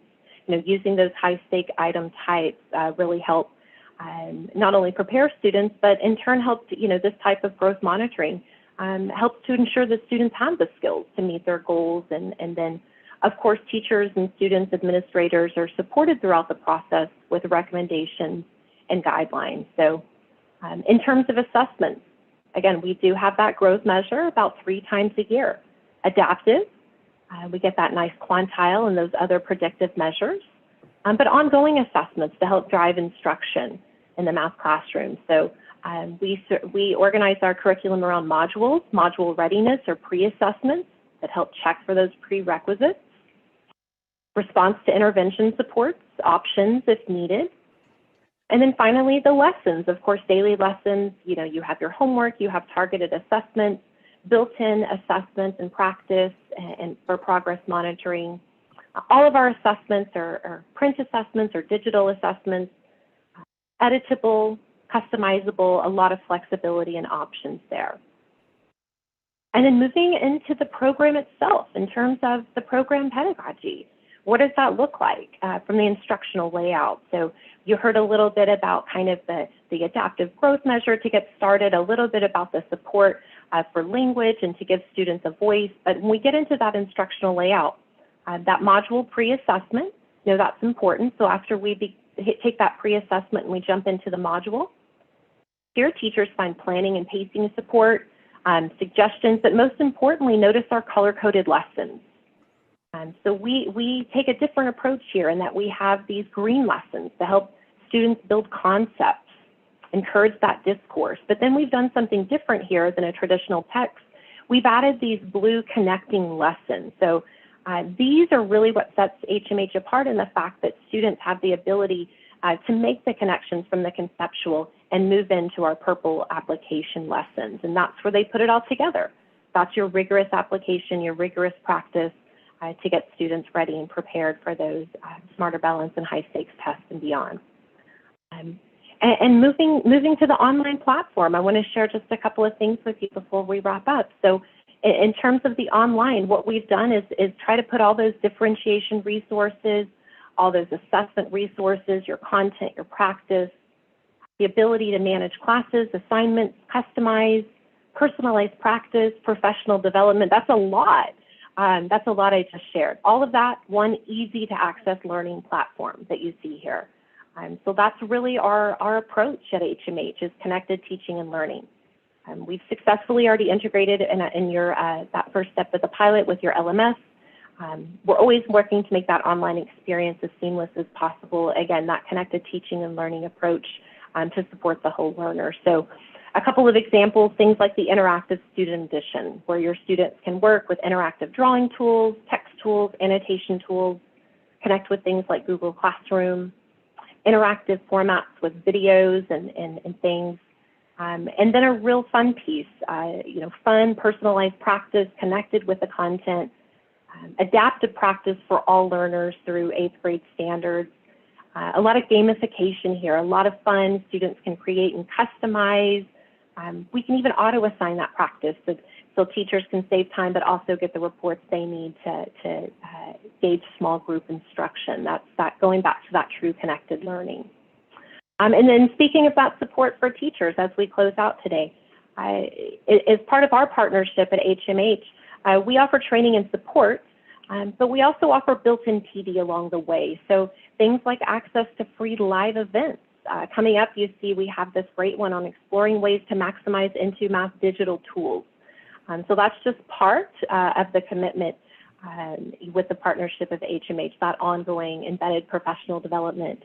Families are going to see something similar. We have a nice family room to support your families in multiple languages as well. And finally, I would be remiss if I didn't share that third-party Ed Reports has awarded us all green ratings for K-12 for Into Math.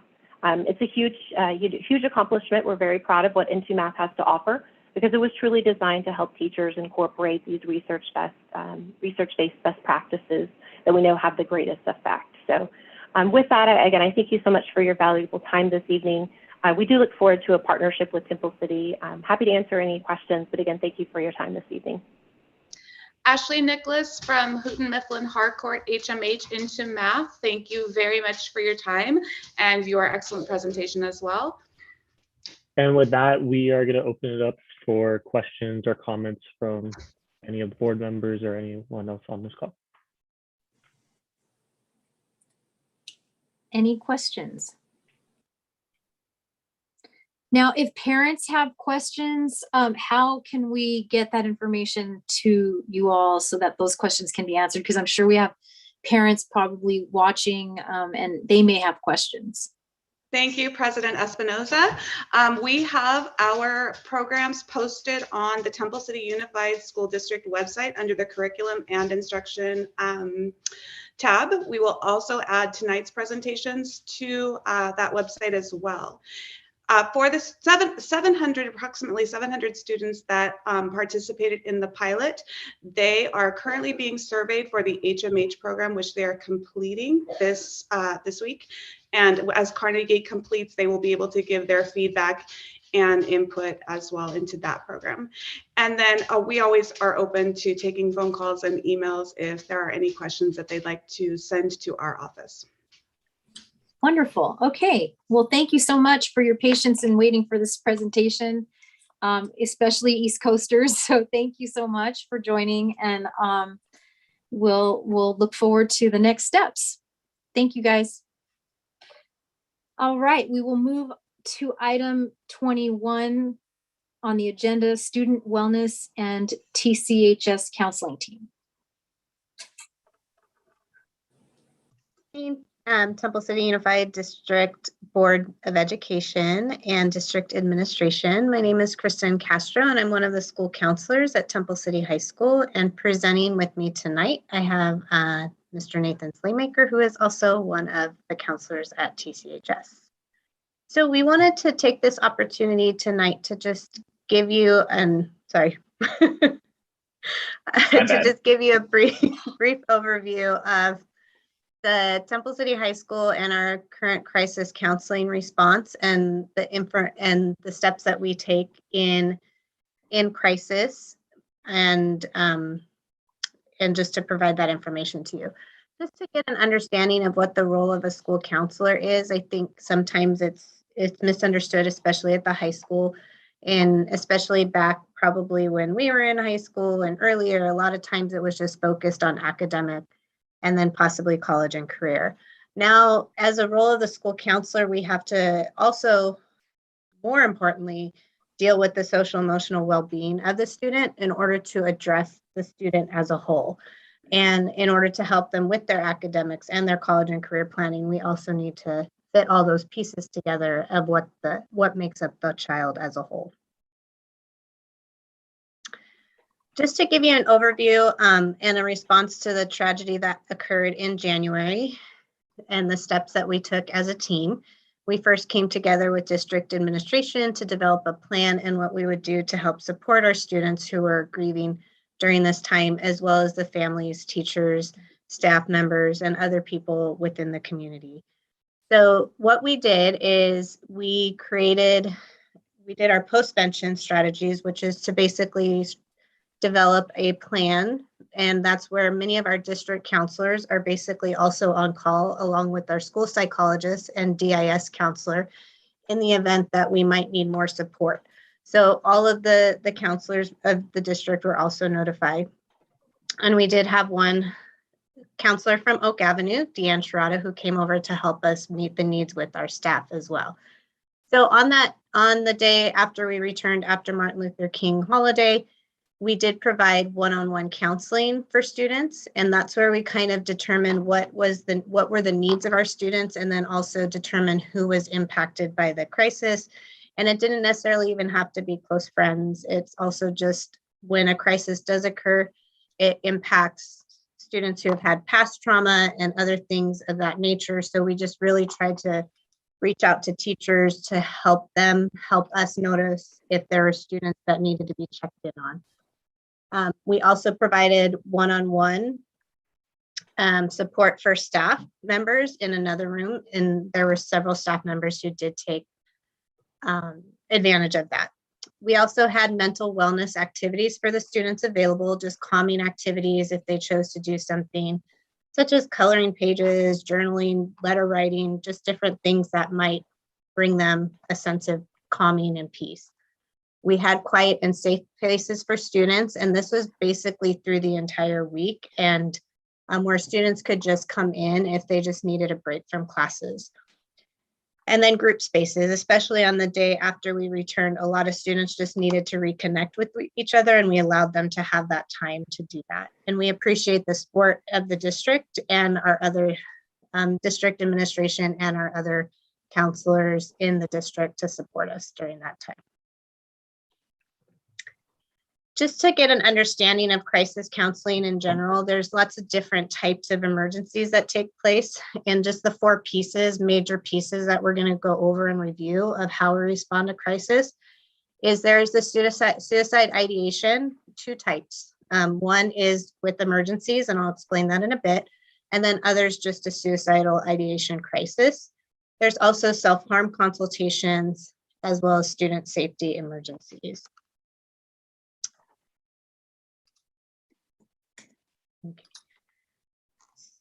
I'm sorry, our presentation is having a mind of its own. There we go. Okay, awesome, thanks. All right, so with our suicidal ideation emergencies, we do have the district policy in place for our suicide prevention policy. And in that suicide prevention policy is our intervention piece. With suicide prevention intervention, we do have to complete, if a student comes in, and even if it's just an off the cusp comment, we have to evaluate it and take it seriously. So the major questions and things we have to determine: do they currently have a thought? Do they have a plan? And do they have means? So based on those three major questions, we then evaluate the risk of the student. And we do this based off of a team approach. So best practices is that you need to have a team approach, 2 counselors, one, the primary counselor of that student, as well as a colleague that we bring in.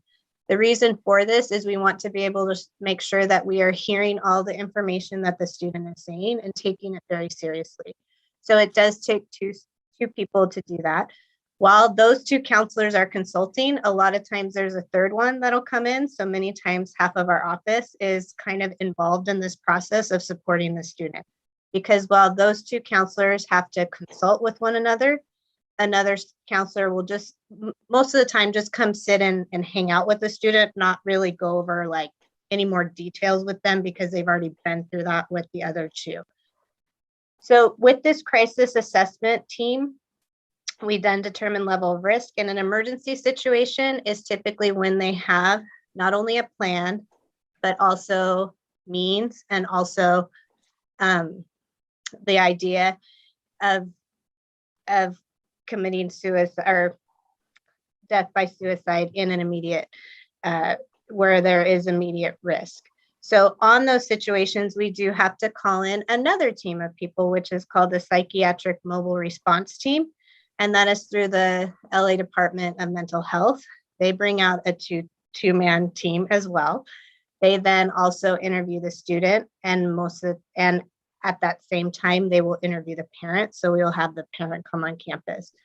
Due to the increased numbers of suicidal risks, that team responding to the high school or any school that calls upon them, it's usually a very long process in which we do have to kind of stay some late nights and sit with that student. And we also involve administration, and they're part of that team that stays with them.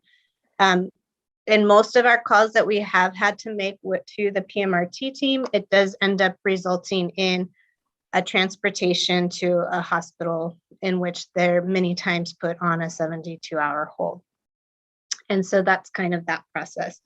With the suicidal ideation crisis, that is where we do the same first steps, but a lot of times when it's a low to moderate risk, then that is when we would call in the parents to explain. In both situations, we definitely call in the parents to clue them in, but in a low to moderate risk, we will make sure that the parents will come in, pick up the student. We then refer them for counseling services, and many times students do already have counseling services in certain situations. And so we refer them also to their current counselor or therapist if they do have one. And if not, we do help them and give them referrals. Sometimes the parents depending on the situation, we do encourage them to also have them evaluated by possibly through an emergency room service, and just to make sure that they are doing okay and we can support them the best we can. And Those are I'll hand it over. Thanks, Kristen. So I'm Nate Slaymaker. Those are the first two categories that we track with regard to crisis counseling. Sometimes we see students that harm themselves, and it's either noticed by a friend and we're alerted to it, or they reveal it to us in a conversation. In those situations, we usually go through the same process as the suicide ideation just to be safe. But a lot of times the self-harm consultations, there may or may not be suicidal thoughts that coincide with them. In those situations, we do the same thing. We talk with parents, we get them set up with counseling. Our Care Solace program has been a great resource for that and for our families. And so we have a consultation with the parents also about how to make sure their students safe while they're at home, and how to refer them to some services that can help them with the behaviors that they're exhibiting. And then our fourth area of crisis counseling is student safety emergencies. These would be situations where the counseling team learns in a variety of ways that a student is experiencing some sort of abuse or neglect in their lives or in their homes. And when that's the case, we obviously keep the students safe with us, and we report the situation to one of two agencies, either DCSF, the Department of Child and Family Services, or the Sheriff's Department, depending on the type of safety that is being reported. So in those cases, again, we stay with the student and through the entire process. It can be a very intimidating thing, oftentimes, for students to have to speak with armed officers or specialists that come and ask them about these situations. So it usually takes another team of counselors to stay and an administrator to stay with students in those times. So we have those four categories that we track in data to see how things are going. And this year, we had been feeling that it was more, and the data is going to show that it is, that unfortunately at our school this year, the crisis counseling has really become the norm. So as short as 4 or 5 years ago, we may have had 10 instances of these types of crisis counseling over the entire school year. And as you'll see in the data that we're coming up to, we have much more than that now. It's not just our school that's experiencing this. In early December, the US Surgeon General declared a national health advisory for the entire nation, saying that the youth in our country are experiencing mental health issues. And he explained how it is manifesting itself in many different areas where youth are involved, things like sports or youth groups, but even more specifically in schools. He also, his committee also kind of gave suggestions about what these different programs in schools can do to help them. So we've looked over that, and I know our district cabinet has also looked over that as well. So at Temple City High School, we have seen a 308% increase in these four categories over last year. And it's even more compared to years prior. Here is, if my presentation will cooperate, here's the data. We've had 37 instances so far this year. And out of 1,800 students, that may seem like a small number, but these are pretty severe crises instances. You can see as short back as the 16-17 school year, we had 14 for the entire year. And halfway through the school year this year, we are already at 37. So if you think about that, these were the numbers through first semester. So through 18 weeks of school, we had 37 instances, which averages out to about 2 crisis instances a week, where we're helping students with those pretty heavy cases, and where 2 to 3 of our counselors are taken up for pretty much the entire day to be able to help the students with these things. So on top of those 4 specific crises counseling, we have also seen, we don't have a specific data for this, but just anecdotally, We've also seen quite a bit of a raise in just other mental health concerns for our students. Things like anxiety and depression. We see students, literally multiple students on a daily basis. Every counselor will see in these categories. They also have something, they're dealing with stress. And in the research, I found it's really important for us to be careful with our language. Every teenager deals with stress. Everyone in our meeting tonight deals with stress. But what our teenagers are experiencing is not just stress, but what we call overwhelm, where the students are stressed to a level that they feel like they can't function or they are unmotivated to function. So in all these things that we have been thinking about, as we know, the mental health of our students affects everything that they do. Their academics, their plans for the future. And just as a side note, it also affects what our counseling team is able to do as well, because it does take a lot of time to take care of our students in these situations. And to be perfectly honest, some things that are less priority than a crisis have had to slip a little bit this year.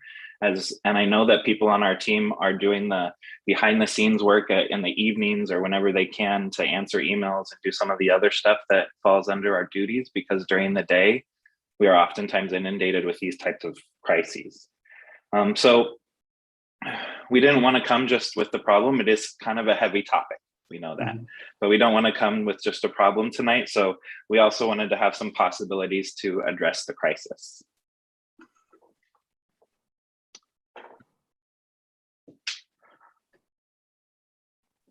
Okay. Moving on to different ideas in terms of addressing and how to, and ideas that we've come up with all year long, knowing that this has been a huge issue. I know a lot of times it's stated that maybe this would be temporary or maybe it'll get better, but we're going to go over some things too about how we would prefer to be a proactive counseling team versus a reactive, which many times right now, because of where we're at and how many things are coming up, it's the position that we're in. At this point in time, our current caseload, we have one counselor who is 75% with us at TCHS and then part-time at DDSLC and adult education. We have one counselor who is 90% at TCHS and 10% at the adult transition program. We have one counselor who is split between Temple City Virtual Academy and then TCHS, and then 4 counselors that are 100% with the TCHS students. What we are recommending is a possible realignment too, and something that, you know, could be a possibility in the future. And we thank our district administration for hearing us out on some of these ideas that we've had. And so one of which is a counselor that would split all those part-time positions, which would be DDSLC, Virtual Academy, Adult Transition Program, as well as adult education. And then having at least 6-time full counselors, 100% at TCHS. And part of this is the real need for consistency. So a lot of times there's discussion about having a part-time here or there.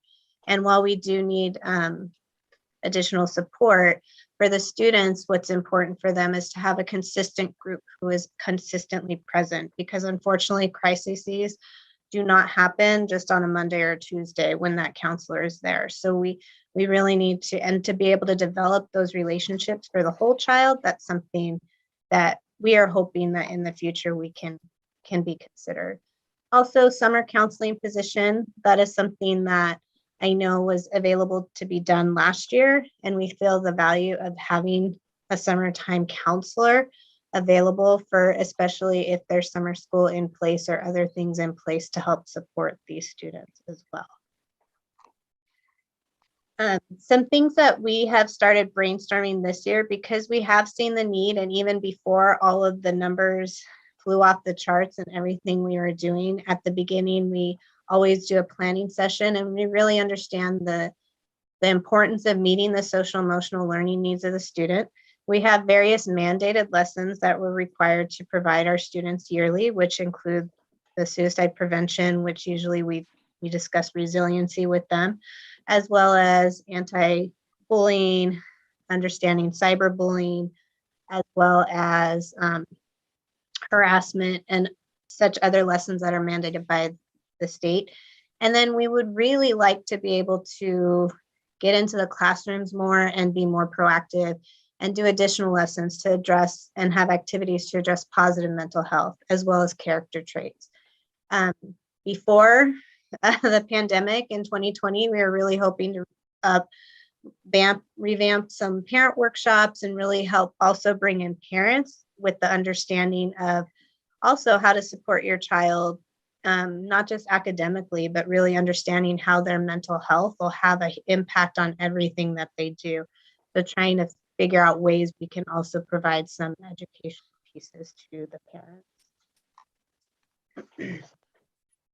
Something that has always been, I know this is actually my 14th year at the high school, and something that we've always hoped for is having a mental wellness center on campus, which would really help our team as well. I know that there was talk earlier about having something where the students can just really come in and decompress and find different activities that they can do to just really help take a break from what they're experiencing. And that an additional FTE can help the counseling team develop this.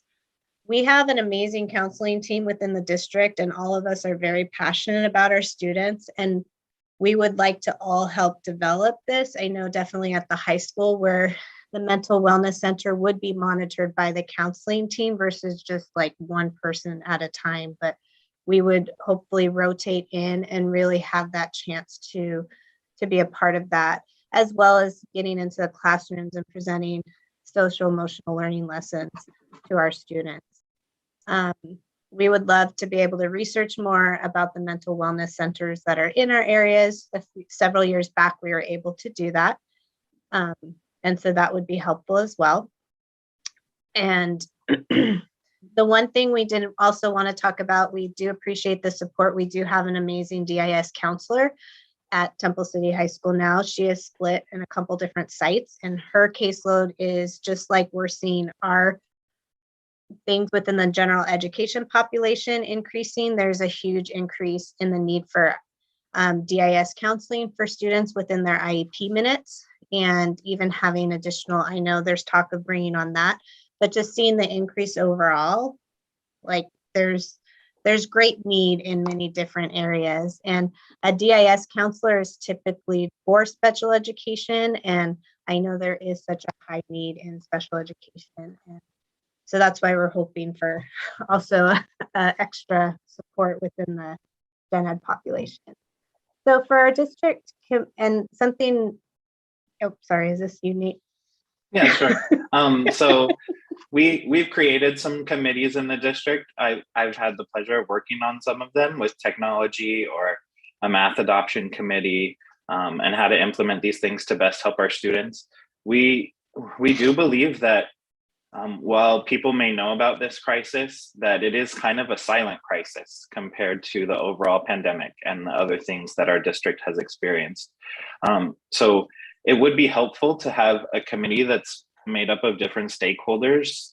We do have our counseling team that meets across the district on a monthly basis, but including parents and teachers and administrators and even community members in the awareness and programs that we could develop for our district-wide to kind of address this crisis and the mental wellness needs of our students would also be a great help for our students.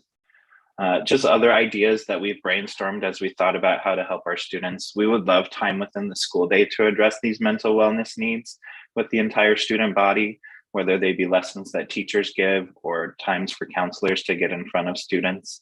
Another important thing that we see as a need that honestly is probably an area of improvement for our school is to support teacher and staff mental wellness. It's hard for staff members to pour into the lives of students when they're on empty themselves. So along with that, to also train teachers and staff to support mental wellness needs. Just like we have a variety of skills and comfortability levels in that area in this room, our staff members at the high school have varying degrees of comfort with supporting mental wellness needs of their students. So some training in that area would be helpful as well. And I just wanted to end off today it is a heavy topic. We wanted to come before you because we know that our students are hurting. And so if you'll indulge me, if you can just stop after all that heavy stuff, if we can just stop for a moment. I know everyone in here knows at least one student at the high school well. If you could just think of that student for a minute and kind of picture them and your relationship with them, I guarantee you that that student has been affected by this crisis. It does seem like 37 out of our 1,800 students is not a lot, but these students are affected in other ways. They know that their friends are dealing with these major crises. They see a student who's going through something and then they see an empty seat for 3 weeks or for 2 weeks or for 1 week when a student might be hospitalized at a psychiatric facility. And it adds to the things that those students are dealing with as well. It's affecting our entire student population. I'm sure Kiana could speak to that as well. I guarantee that the students that you're thinking about are affected by this. So we feel that we need both a long-term plan, because these numbers were already on the rise before the pandemic, and the pandemic has just made them increase exponentially. But they were already on the rise beforehand. So a long-term solution or long-term ideas are great. And we also need something immediate. As you can tell, our students are also hurting right now. So we do need some immediate supports as well. We wanted to speak with you tonight, and we appreciate being invited by the cabinet and the board members, because this is kind of a silent crisis, but it's something that in the counseling office we deal with literally on a daily basis. We are not naive enough to think that these things that we were mentioning tonight don't cost money. We know that, and we know that there are difficult decisions to make. We just hope that when we were meeting with Dr. Fricker about it, I think she put it very well when she said that this mental wellness crisis is almost like a second pandemic for our students. And so we'd like to put that before you, and hopefully in the tough decisions that I know all of you make with how to best support our students with the resources that we have, we hope that this can be at the forefront of your minds. So thank you for allowing us to present, and we have some time for questions if anyone would like to ask. Thank you so much for that presentation. Does anyone have any comments or questions? Mary. On the suggestion you had for having one counselor handling DDSLC, et cetera, what would their caseload look like compared to the caseload that you would have at the high school? If we had 6 counselors at the high school, just specifically for the high school, and you were suggesting one counselor handling. So the percentages that are split up right now would add up to about 100%. We try not, I know that there's numbers and they would be approximately equal numbers wise, but we don't really like to think of caseloads as numbers because we do different things with different populations. But there are, as Ms. Hemmins suggested, I know 120 some secondary students added with the elementary students at the virtual academy. There's another 40 or 50, maybe more students at the learning center. And there's a good amount of students and another maybe 30 students in the adult transition program. So the actual number evens out almost to the point where the caseloads would be at the high school also. But the workload, we think, would also be even. Yeah, I appreciate all your thoughts, excuse me, that you put into this presentation. I agree with you that 37 might not seem like a lot, but 1 is too many for the kind of crises these kids are going through. And having known people who have had depression, when you're in a deep depression, you can't function. You just cannot function with day-to-day events. And so I really applaud all the work that you and your staff, your counseling staff has done to step up to help our students when they've hit these crises this year. So thank you very much for what all of you have been doing. Dr. Lin?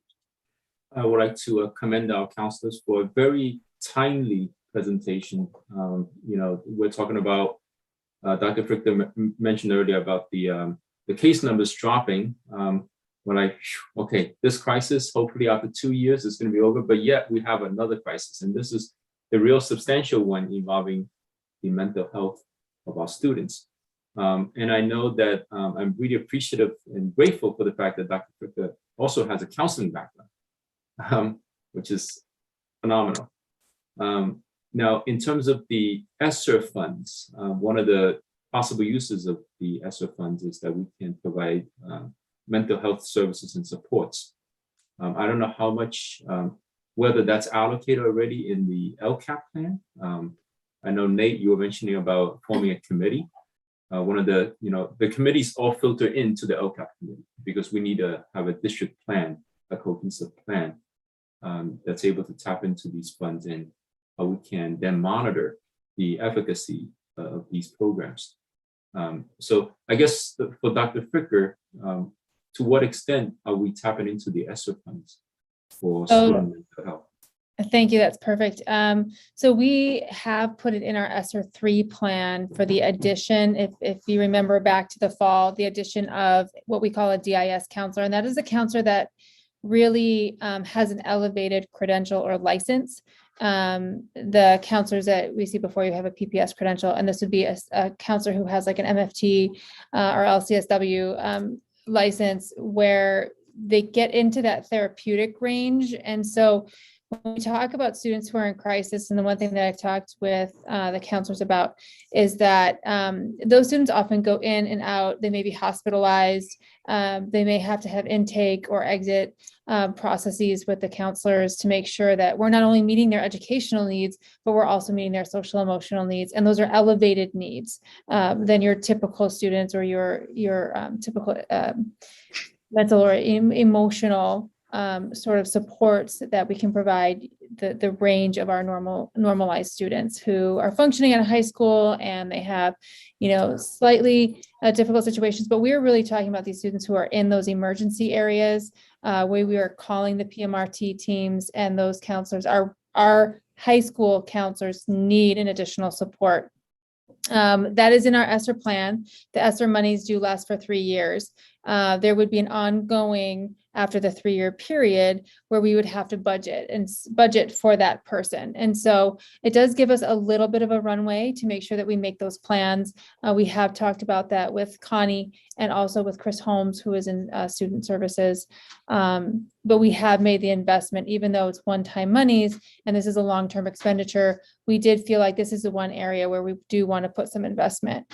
We've flown the position several times. We have had difficulty finding counselors, just like we've had difficulty finding nurses. I mean, anybody in the healthcare or medical care professions are very hard to come by. I was talking to Mr. Holmes earlier this evening, and I do think that we do have one on the horizon. That's a possibility to hire. If not, when I was talking to the counseling team, I said that I would be willing to look at an agency to either provide someone through an agency in the meantime until we can hire our own DIS counselor. And then in response to the regular academic counselors, I do believe that they had a counselor listed between the high school and also the virtual academy. And so this was a counselor that we do enjoy. If we have hired her on as a substitute, but kept her on through the year just to provide extra support, not only for the virtual academy, but also for the high school. There are 2 different needs, and the virtual academy students have needs as well. So covering all of our bases is very important to us, and that was the reason behind keeping this counselor on, in addition to our regular counseling set. But we will be looking at the counseling team as a whole as we move forward, and then trying to put in those supports. But yes, ESSER funds are part of ESSER funds are already allocated, and we can, revisit to see what we would want to do with this this extra person, this extra counselor, who we would have to make determination on to keep, potentially in the future. I just want to add that we're also fortuitous to have Dr. Fricker having the CBO background. You could explain this very clearly. Thank you for that. Thank you. Member Smith? It's something I had mentioned to Kim a few weeks back, probably after I got one of Nate's emails. We used to have a peer counseling program at the high school that I think went away when Carmen Ray and Sue Hook retired. But do you see a place for that coming back? I'll field the question. They in some of the research and some of the presentations that we have seen coming out of LACO, they have mentioned several different areas where you can add to student mental health and wellness. And some of those areas are with peer-to-peer support or peer-to-peer coaching, peer-to-peer mentors. We've looked at our Link Crew and also our web program. Our web program is the student peer mentoring over at Oak Avenue. And we've had presentations on both of those before. But they did mention specifically the peer-to-peer coaching or peer-to-peer contact. And that can be a first line of defense. So I'm imagining that is something that we would want to talk with the counseling team about, as well as the high school. But it was a great suggestion. Any other comments or questions? I do have one. I think what I heard loud and clear from not only today's presentation, but from your letter is just the need for some immediate help and long-term kind of help and growth. So I'm glad to hear, I'm hoping that we can have an update on this to see where we are with meeting an immediate need, maybe next meeting, and then seeing if there's any development of a plan, a longer-term plan. While we have the funds, we want to make sure we look and do whatever we can to handle this crisis. So, can I add one more thing real quick? A lot of the threat assessments involve a level of clerical work. You have to do this very carefully. I know that ESSER funds, it doesn't say that it has to be all certificated. It can be classified as well, where if maybe some clerical burdens can be taken off of our counselors, to free their time up to focus on the areas where their credentials really could shine. Good point. Good point. All right, so maybe we can think about that update somewhere for our next meeting, whether it's in Kim, your update or an actual item on the agenda. That would be great. All right, well, thank you so much for the time, and we'll be talking again. Thank you so much. Yeah. All right, take care. Okay. All right, we will now move on to discussion action portion of the agenda, and we start with administration item number 23, which is to adopt the resolution 2122-20 recognizing a state of emergency and reauthorizing teleconferencing meetings pursuant to AB 361. May I have a motion and a second? Move to approve. Okay, motion by member Smith. Second by member Georgino. And we will go to the vote because I don't think we need a discussion about this one. It's a routine item that we've been doing every month.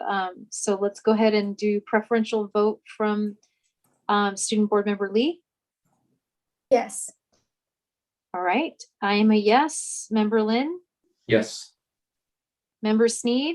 Yes. Member Georgino? Yes. Member Smith? Yes.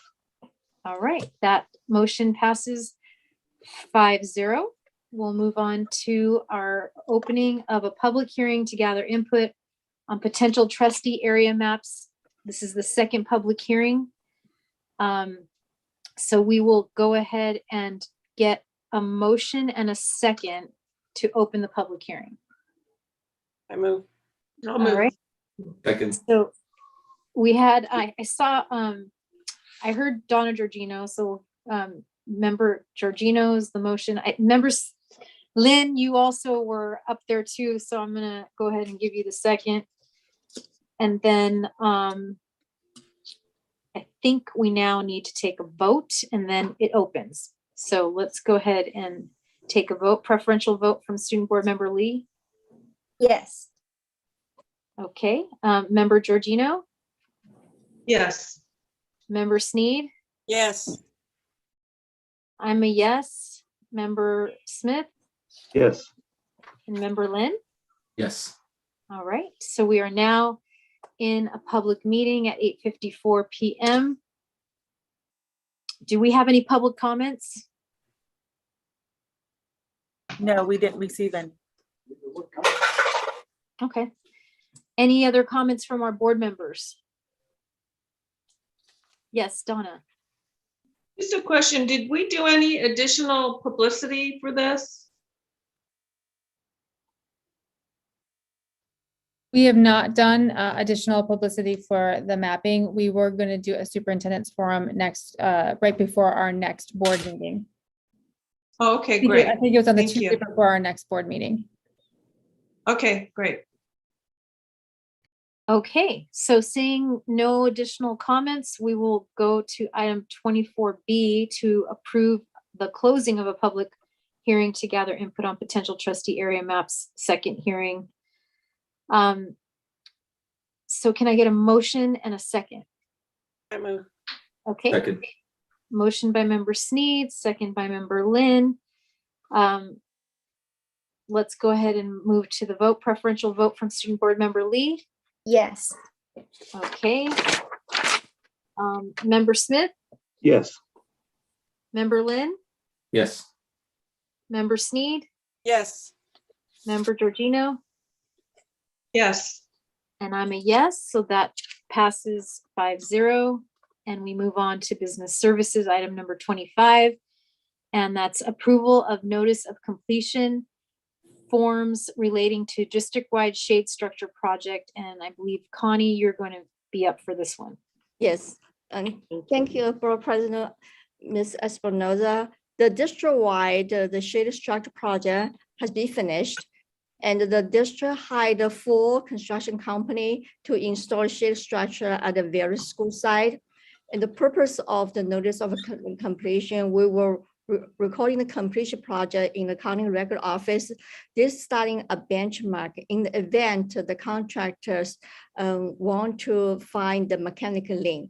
So the day we recorded in the state the county record office, then the clock is start click.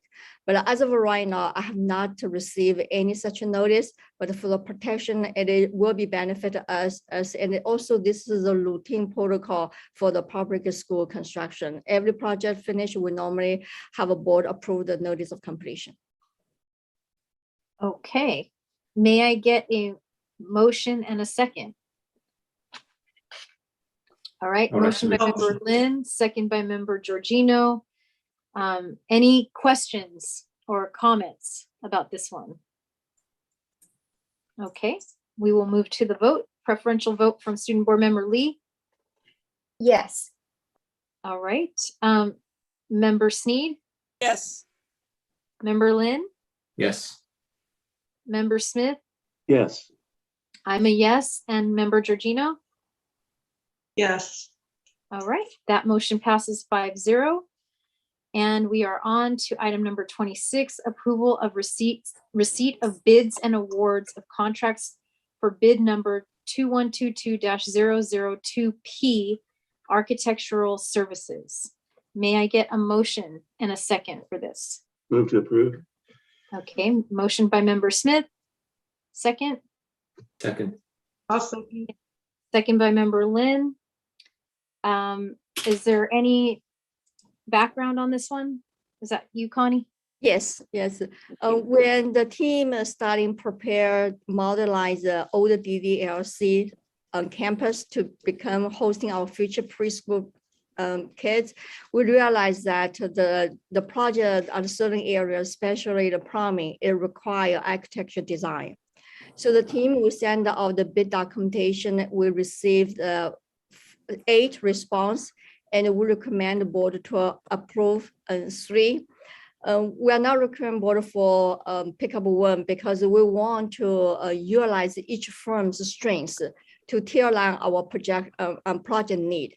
And the firm we pick up, we did a thorough reference check, And based on their experience, the the package response, and we are confident that these three are very high reputable qualified firm.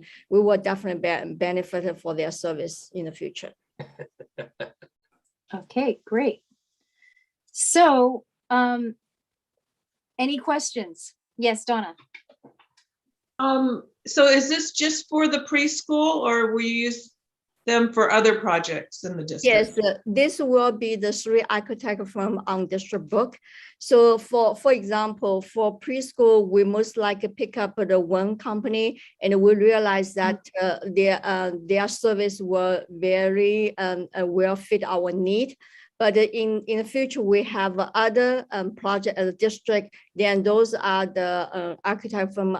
It's already have a contractual service agreement, and then we can just contact them, or we can just provide proposal for all of them to see what is the response and pick the best from the best. Got it. Thank you. Member Smith?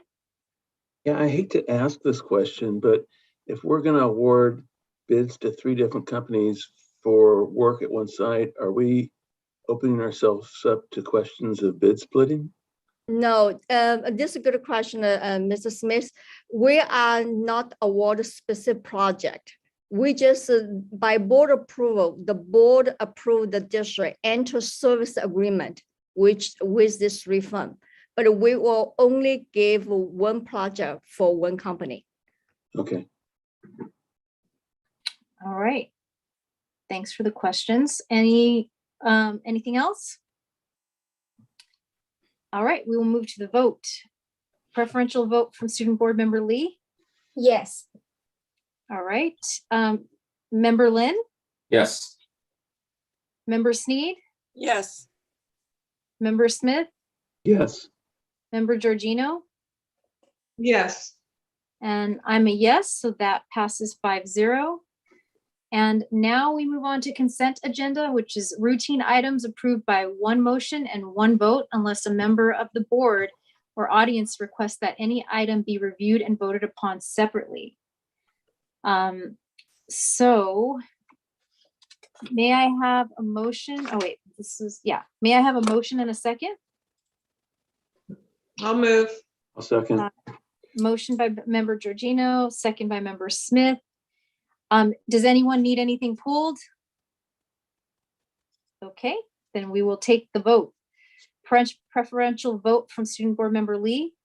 Yes. Okay, Member Georgino, Yes. Member, I'm a yes. Member Smith, Yes. Member Sneed, Yes. and Member Lynn. Yes. Okay, that passes. Consent agenda passes with a vote of 5-0. That means we move on to board requests and comments. Any board members have comments for us? No? Just a reminder, we have a special board meeting coming up after this, so you can join us and hang out and listen to what we got to say in that meeting as well. Okay, we will move on to item number 32, future agenda items from board members only. Did anyone have anything? No? Okay, I would just suggest, we've had some comments from our labor union partners about a budget committee. If we could have an update about, any progress that we can make toward making that happen, that would be fantastic for the next meeting. And then also, as I talked about during item with the mental wellness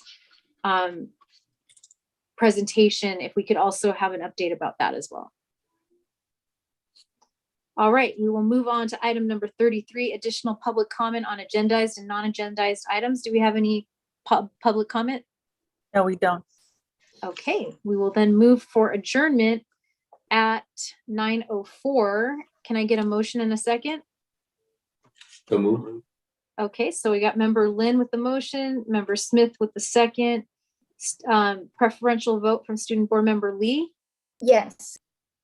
Okay, Member Sneed, Yes. Member Smith, Yes. I'm a yes. Member Georgino Yes. and Member Lynn. Yes. All right, we are adjourned at 9:04. We've got future board, the next board meeting is February 23rd, and we will now move to the next meeting. Thank you all for joining. Like I said, you can stick around. We will start this one. Okay. Do I go right ahead? Let's go right ahead and move into that one. All right, it is 9:05 and we are starting the meeting for the Temple City Unified School District special meeting of the Board of Education. And we will do a roll call vote. A roll call. So Member Smith? Yes, I'm here. Yes. Member Lynn? Here. Member Sneed? Here. Member Georgino? Here. I'm here. And Student Board Member Lee? Here. Okay. We'll go to item number 3, which is announcements, which is tonight's meeting is being digitally recorded. And we will start with the Pledge of Allegiance by Member Sneed. Stand again. Feels good. Together. I pledge allegiance to the flag of the United States of America and to the republic for which it stands, one nation, under God, indivisible, with liberty and justice for all. If I were a Boy Scout, I'd say 2 and you'd have to sit down. Thank you, Member Sneed. All right. Do we have any, we're moving on to item 5, which is changes to the agenda. Are there any changes to this agenda? Okay, hearing nothing, we'll move on to item number 6, which is approval of the special meeting agenda here. May I get a motion and a second? I'd like to make the motion. Second. Okay, I got motion from Member Lynn, second from Member Georgino. We'll go ahead and go to the vote. Preferential vote from Student Board Member Lee. Yes. Okay, I'm a yes. Member Smith, Yes. Member Georgino, Yes. Member Sneed, Yes. and Member Lynn. Yes. All right, we move on to item number 7, public comment on agendized items. Is there any public comment for this special meeting? Okay, hearing none, we will move on to the discussion information portion of the agenda, starting with administration. Item number 8, Temple City High School 2022 Spring Arts and Musical Program presentation. Who's kicking us off tonight? I'm going to kick us off just with the proposal. We have been working with members of the high school and then also Mr. Matt Byers, who was the previous coordinator of the what we all know as the musical, in order to see what presentation would be possible throughout this year, given the COVID situation or the pandemic that we are currently in. So we have discussed several different options. They do have a presentation that I would like everyone to see in terms of which options we can possibly move forward on. And then we are just looking for guidance and direction from the board in terms of how the board would want to proceed with either the selection of either option and then the fiscal allocation that would come with it. In our allocation, we do already have 4 stipends that are committed, contractually approved, and in our budget. So that's a normal routine item for us. 2 years ago, 3 years, it seems like so long ago. 3 years ago, I guess, we were talking about, so this time 3 years ago, we were talking about the Mission Playhouse and our obligation or assistance with that. So that is also in the presentation that you will see from Mr. Borgili and Mr. Matt Byers. So will you gentlemen like to go on with the presentation? Welcome. Thank you. I'd like to start off by thanking you for the time tonight. I know it's a later night, and Elias and I are very excited about the presentation. As you know, I was asked to help out as a consultant for our musical to try and get it relaunched in this time with COVID, and so many takeaways and just the momentum of the arts program in general. I did an assessment with the staff and students, with booster parents in terms of what they would like to see and where's the interest level and whatnot, to try and get things going, as Dr. Fricker is very passionately about getting this back for the kids and getting a number of kids involved in it. And so I'm going to turn things over to Elias, our producer-elect, who has put together a wonderful presentation of things that have been brought up by the performing arts staff in terms of what we feel would best suit the students and the individual programs, getting the entire performing arts program at the high school relaunched at this point. So, Elias? Excellent. Thank you, Mr. Byers. I just want to make sure everyone can see the presentation in full screen. Excellent. All right. Hello, my name is Elias Bergeles, as I'm sure you're all aware, and I am a TCHS alumni and CTE teacher.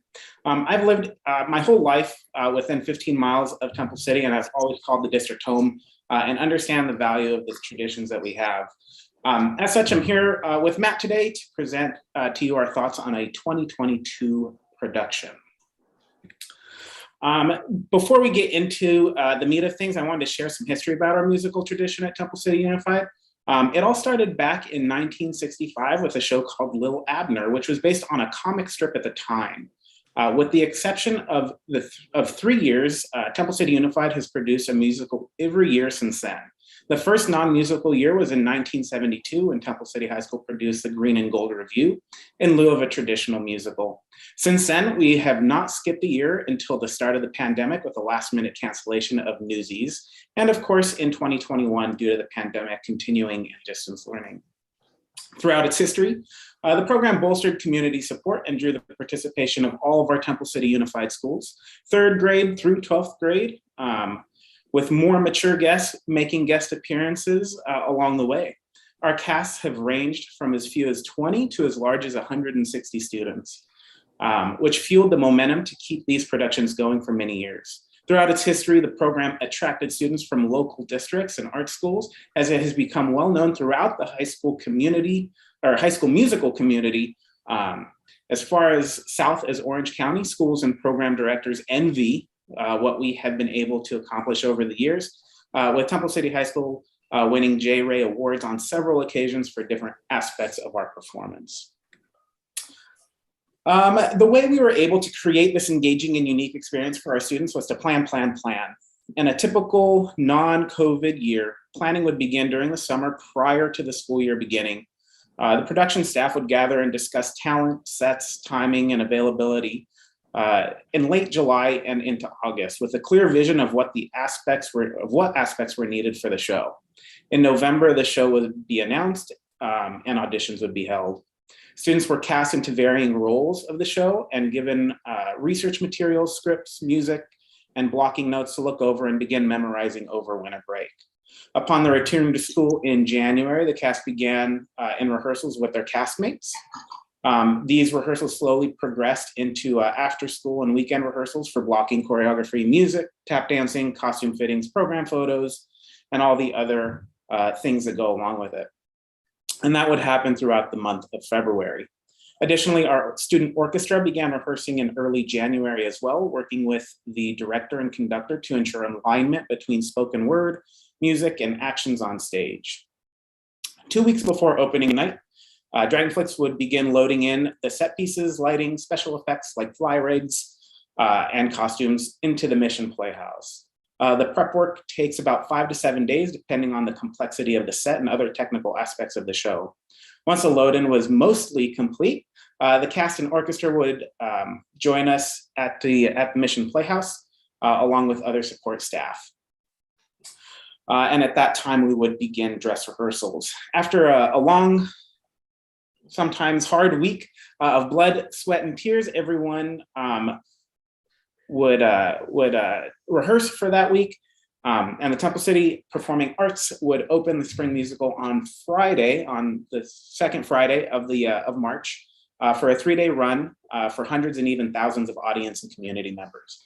With such an immersive project like this, it's clear to understand exactly why it takes so much time and resources from our community and our support staff. So the question at this point becomes, what can we make something like this happen again? And can we make it happen for our students this year who so desperately want to be part of this longstanding tradition? And luckily, as we sit here today, the answer is yes. In order to provide any type of production for this school year, Temple City High School staff had to strategize, come together, and sacrifice in order to create enough flexibility within our activity and academic calendar to move forward.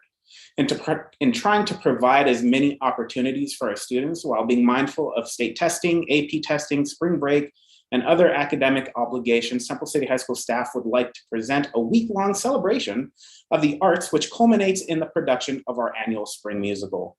Our performing groups would have opportunities on stage with live audiences, lighting, sound, and sets to showcase their hard work and talents, while our visual arts groups could showcase their artwork in a gallery setting throughout the week. Opening this door for our students to once again express themselves through the art that they love will give them all hope that we will come out of this pandemic with a bright future. As they say, the show must go on. In order to make sure the show goes on, however, we must act, and we must act quickly. I want to just make sure we're on the same slide. All right. Pending our discussion tonight, our proposed timeline is as follows. Pending approval, we will obtain the rights on the selected show. Whoops, I think I went too long. There we go. We will obtain the rights to the selected show tomorrow. Once the rights have been obtained, Temple City High School staff will announce the show to the student body and begin preparing for auditions.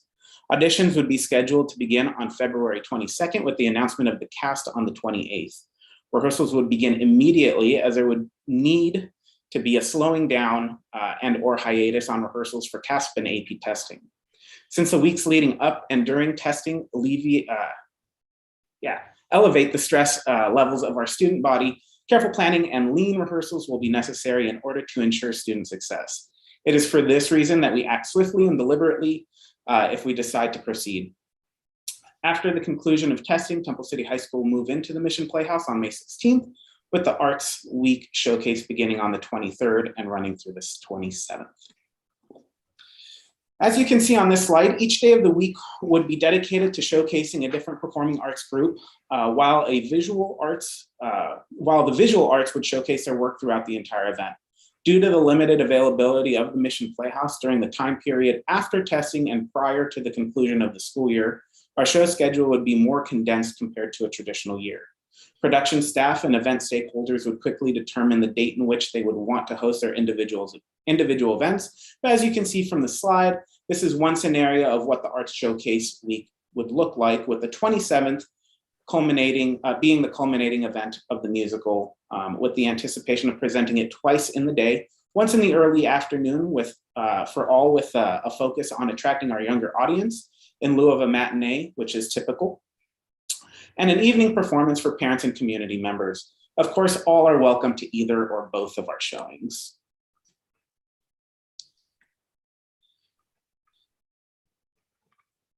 All right, I think I went one too far.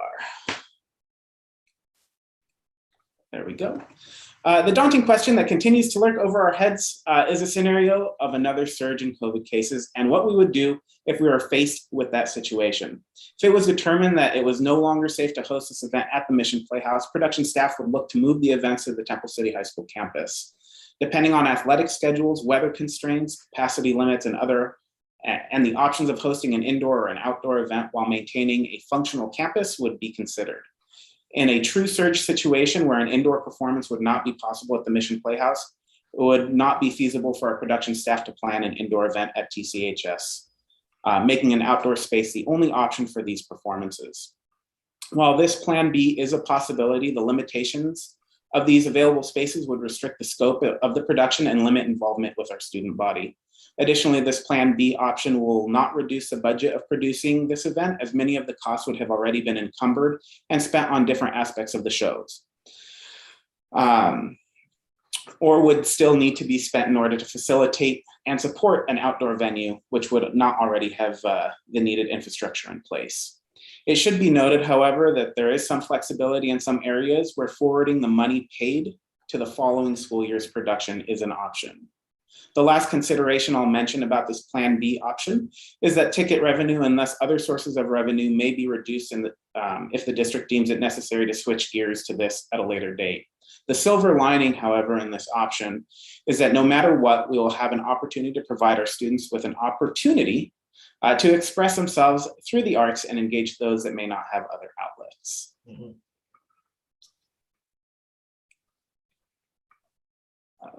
There we go. And now for the fun part. As promised in a previous slide, everything is possible with a little bit of money. So let's look at a brief synopsis of our proposed budget. Oops, there we go.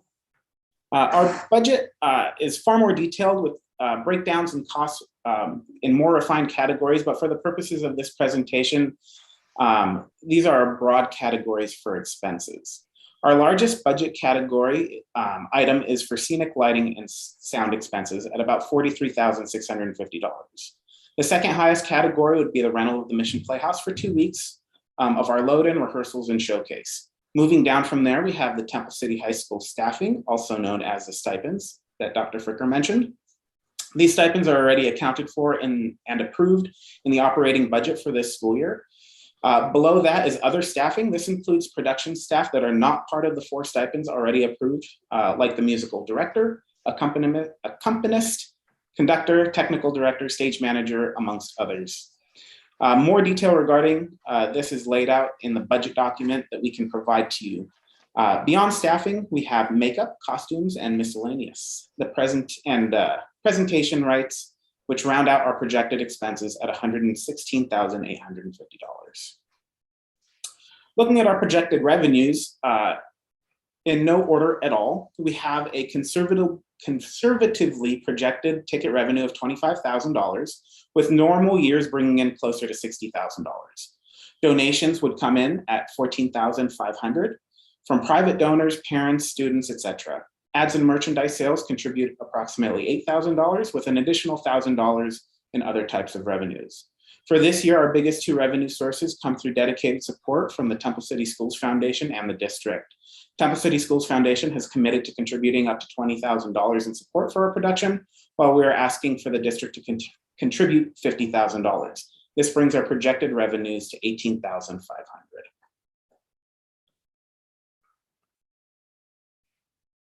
All right. As this production's largest contributor, we are asking Temple City Unified to commit $50,000 in support for this event. This is an additional $35,000 in expense to the Temple City Unified budget, as $15,000 had already been budgeted by way of the 4 stipends. This funding will be utilized to cover the cost of the Mission Playhouse and to absorb some of the lost revenue potential, since the participation level of Temple City Unified students will need to remain lower than normal. Production staff will remain in constant communication with the CBO and superintendent to report on revenues, especially if they do not come in as expected. Additional funds may be needed if revenue projections are not met, an amount that is not known yet, and which hopefully we won't need. In order to maintain transparency throughout the production and ensure all funding is accounted for, production staff will look to the Temple City High School ASB for financial transactions. Beyond large contractual obligations like the Mission Playhouse, which will be paid via purchase order through the district, all transactions will be made through the ASB at Temple City High School, following all the rules and laws that govern our site and district. This means that all staff who are paid for portions of this production would be compensated through the district's special payroll runs, as they have been in the past. All contributions and donations will be deposited through ASB and accounted for through the production or throughout the production timeline. With all of that in mind, we really do not have any time to waste. With so many obligations of our students and the capacity of our staff, it is imperative that we begin with this today. The Temple City High School production staff is dedicated and excited for the chance to provide our students with an opportunity to perform in an indoor performance environment. Resurrecting this tradition that has made such a lasting impression on so many of our alumni, parents, and community members will be vital in helping all of us move forward. With this dedication and enthusiasm, staff is aware that in order to meet the needs of this production while taking into consideration student workload, testing, athletic schedules, and navigating their day-to-day workload, there's truly no time for delay. Any delays moving forward from today will result in the inability to successfully produce this event for the 2021-2022 school year. So what we need in order to make this happen are the following resolutions to be made tonight at this board meeting. We need a board resolution to authorize immediate action to enter into contracts with the Mission Playhouse, Musical Theater International, the theater company, and set company that is still to be determined. A board resolution to authorize a designee at Temple City High School to sign off on incidentals and time-sensitive purchases and the execution of contracts under $5,000. A board resolution to adopt and amend budget allocating at least $50,000 in support for the Temple City High School Art Showcase production, immediate staffing of the Temple City High School musical producer, director, choreographer, and technical director. And all of these resolutions will allow production staff to immediately begin working with support groups to start fundraising in order to meet our projected revenue goals. In closing, our proposed plan for bringing live performance back to Temple City Unified is a shot in the arm we all have been needing for the last 24 months. Looking back at our students and staff, at what our students and staff have overcome and the opportunities that were lost, we are honored that you have taken the time to consider our proposal. This is our opportunity to revitalize, energize, and regain the momentum that we had with this yearly tradition. On behalf of the visual and performing arts staff at Temple City High School, Mr. Matt Byers, and the Temple City High School student body, I'd like to thank you all for your time. At this time, Matt and I are here to answer as many of your questions as possible. Thank you. Thank you so much for that presentation. Looks like Member Smith has a question. 2 or 3 actually, and it's all about money. First of all, if there's a different PAB or whatever group performing each night, are tickets going to be sold for each night, or is there one ticket for all 5 or whatever? How's that going to work? So our anticipation is to sell a separate ticket for each night for each performing group. Okay, so then if you wildly exceed the forecast on ticket sales and there's an extra $30,000, who gets that? That would be reimbursed back to the school district if possible. That I actually don't want to speak out of turn because I don't know the legalities of money transactions from one to the other. But that refund could potentially go to the district from the Mission Playhouse or to Temple City High School ASP. So can I jump in super quick on this one? Please. So last time, Elias, the contract between the district and the Mission Playhouse had Ticketmaster running the tickets, and then the ticket sales were reimbursable back to the district. Correct. So is that the same contract? Yes, exactly the same. And so the last one, I mean, I already know the answer to, but it said in one of the slides that if the costs far exceed what the funding is, the district gets to pick up that tab. So it just seems like we're assuming a lot of risk there. I'm not saying no, I think it's worthwhile, but it just seems like you're asking us to pick up risk, and we might get some of the extra money if sales are fantastic. Right. Yeah, I will say there is always a level of risk when producing events like this. That is just inherent with what it is. We try to mitigate as many of those as possible and try to always over budget and under expend, but it's COVID era. We can't anticipate everything. And if I can just add to that, the request for, just having that money laid aside in the event of a worst case scenario, this is a one-time year thing. In the future, we would have the full year of fundraising, the full year of publicity to create an event that is self-sustaining. And so, but it's prudent for us to have kind of a little backup plan, because again, we don't know what the situation is going to be in May. And rather than be surprised and what are we going to do, we thought it best to have a backup plan just just in case. And ideally, we would not need to tap into that extra money. I think Member Lynn had his hand up, but Member Smith, were you done or you had another question? I'm done. Okay, Member Lynn? Well, I just want to thank Matt and Elias. With your presentation really brought a sense of normalcy. I mean, this is not just a shot in the arm that we need, but we're talking about the mental health of our kids earlier, and this is so essential. I'm really happy to hear that the plans are in the works right now. Now, my questions are related to money, but not about money. It's about how we can transact this so then it is kosher, right? And I was looking at Connie earlier, like see how many times she cringed looking at Kim, because you've done this for 3 years now. So I don't know how we were able to figure this out when we had this last time. I know we cannot fund the ASB directly. That's not how it works. We could get into a lot of trouble if we do it that way. I don't know, maybe Kim, you could talk about maybe some of the mechanisms behind this? I can speak through some of it, and between Elias and Matt, we have not worked through all of the aspects of it. So I can't give you definitives, but I can give you areas where it would be concerning and we would need to find a route or mechanism to make it happen. I'm going to go through that first, and then I'm going to give you some potential solutions. And I hope this answers your question, Dr. Lynn. So first of all, with regard to the contractual stipends, the 4 stipends that are already contractually approved in the collective bargaining agreement and through the board approval, they're in our budget. It's a done deal. We pay them every single year. The additional staffing stipends that were in the presentation, those are not board approved and they're not contractual. So that is one area where it would cause problem. We can't bargain outside of the table, the negotiation table. So that's an issue. I don't know what the stipends are. So it may be an issue, it may not be an issue. But if they are for staff members, we couldn't enter into that. And I know that, maybe we have before, but again, I'm not quite sure what those stipends are. So that's an area where we would need further information and then further strategy behind that.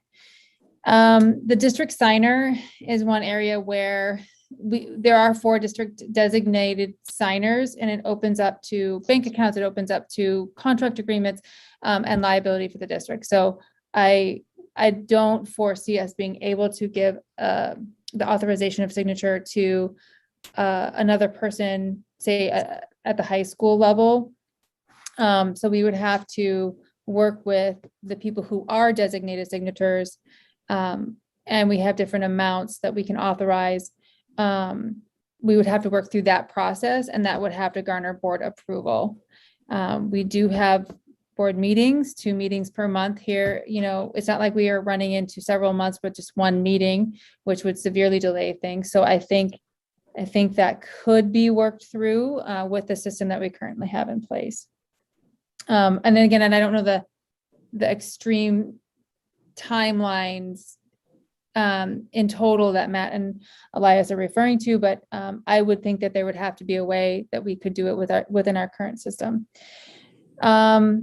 Then the Mission Playhouse, the contracts, any contract, obviously the district signatures would have to sign for those contracts. So like we did before in the past with the Mission Playhouse, it wasn't that the foundation could sign or someone else could sign for the contract and we, the district, pay the foundation, or we, the district, pay ASB. It has to go in the other direction. So they would have to put the funds in, donated to the district, and then we sign the contracts for those things. Once we sign the contracts for those, then we are on the hook. We are the liability rests with us to make good on the payment of those contracts. So that's why I clarified with Elias just today about the current or the last contract we signed with the Mission Playhouse.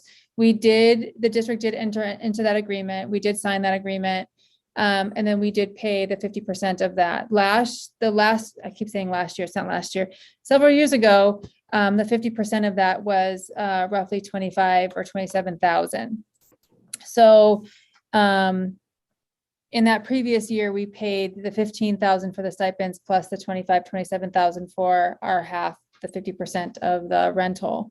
Unfortunately, Newsies didn't happen, which was a phenomenal production, by the way. So I just tip my hat to the people who put it on. It was absolutely astounding.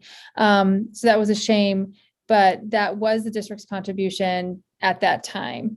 I could probably see the district paralleling that this time with a dedicated contribution for this effort. The only other area that, Mike, I think you're referring to is the variable expenses or whatever expenses are left over. So again, if the district is not entering into contract with those services or those businesses, then we don't have an authorization or way of board approving and then submitting payment to those agencies. And I don't know what the ancillary costs will be. So I'm not quite as familiar with all the little nuances of what happens. So that would have to be worked through and worked out. And the last thing is, my question is, who is that financial person that you have working on your side?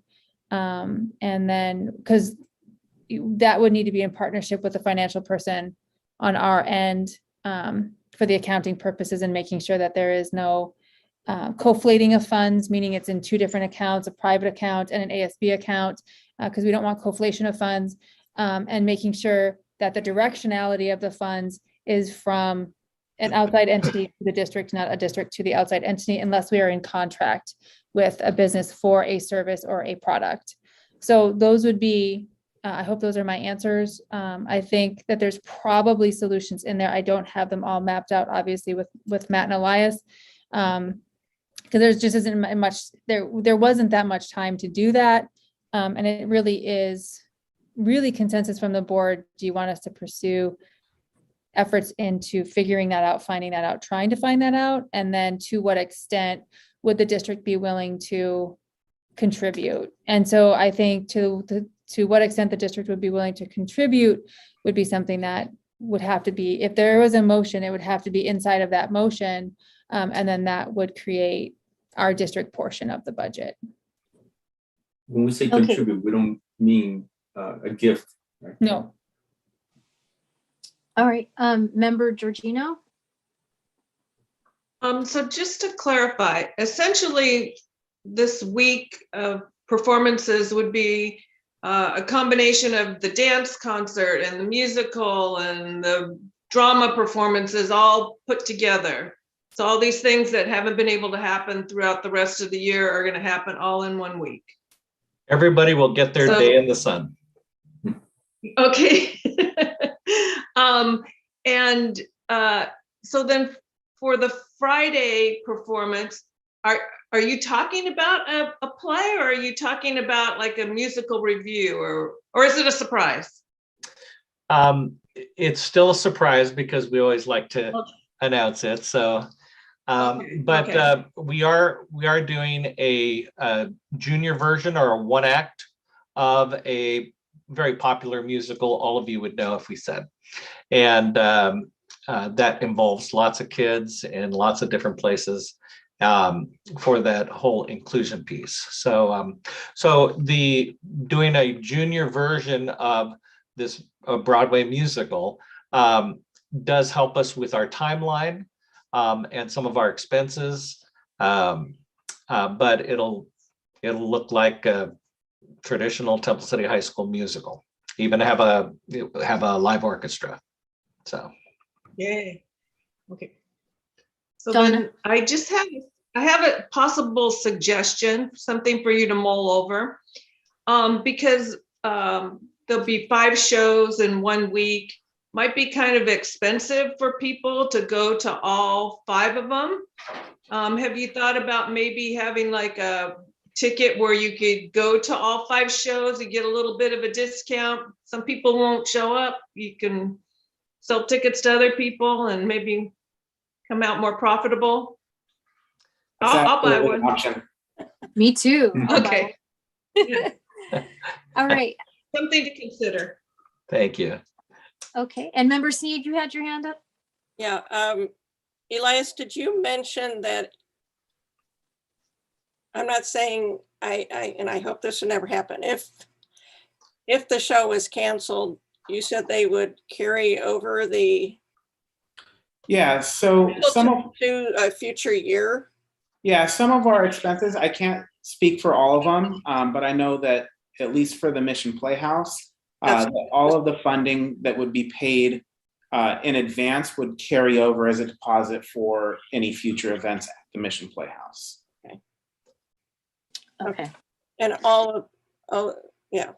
Yeah, all the concert, because some of these concerts, like the instrumental used to be like at the high school, so now they would be. Right, and to clarify a little bit, not clarify, but to elaborate on that, typically in a we're going to say a normal school year, every organization, every performing arts organization at high school has some sort of end of the year showcase or event, and because we're trying to make all of this work on such a condensed schedule, we sacrifice those individual shows in 601 where they normally are, and tried to bring all of those groups together for that week-long showcase. So trying to bring everybody in to a more workable time frame to allow this to happen. What do you excuse me? Do you see them to continue social distancing? You think they might have to sell fewer tickets for the shows? Yeah, that is one of the great things about the Mission Playhouse. It's a 1,400 seat theater, so we can definitely have pods at the Playhouse, and the Playhouse, I know, ensures that all of the county and state regulations are abided by. This is very exciting. I appreciate all the work you put into this. Really great thinking behind it. And so thank you for presenting tonight. Dr. Fricker? I just have one thing to say. Elias, do you know that prom is May 28th? Yes. Okay. Yes. Okay, and Member Smith, you had your hand up again? I don't know if it's so much a question. I would just really like to button down the risk on this for the district. And I like the idea. I think it's a great idea, but I'm just very concerned about the financial effect. And I guess I know time is of the essence, but I'd really like to see that sharpened up a bit before I vote for it. In terms of what the individual pieces that might not have funding for, or like where the money would be going for specifically, or? Well, no, what happens if it's more than 45,000? You come and say, well, we need another 15,000. And Kim addressed some of that about being a gift and whatnot, but I just need to understand that. I'm sorry to be a stickler, but that's no. Listen, those are the great questions, and it's in this day and age, especially with COVID. Like I said, we really don't know how comfortable people are going to be. We've got our work cut out in terms of advertising to people. You know, once we advertise the Arts Week and let them know that the Mission Playhouse, there's going to be limited seating. It's going to be very safe. Obviously, the Mission Playhouse, which already has productions going on in it currently, you know, they have their protocols and whatnot. So I think if we do a great job publicizing, advertising, you know, the auditorium and what we're doing, and get the excitement of the parent involvement, kids excited about the show and selling tickets.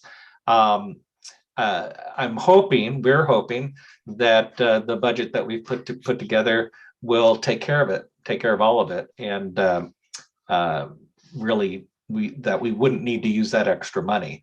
I think if and it is a concern because we've never done anything like this in this climate, and although things are looking up, one never knows. So it's more prudent to have a backup plan. If all of a sudden it's like, well, we still don't have enough money.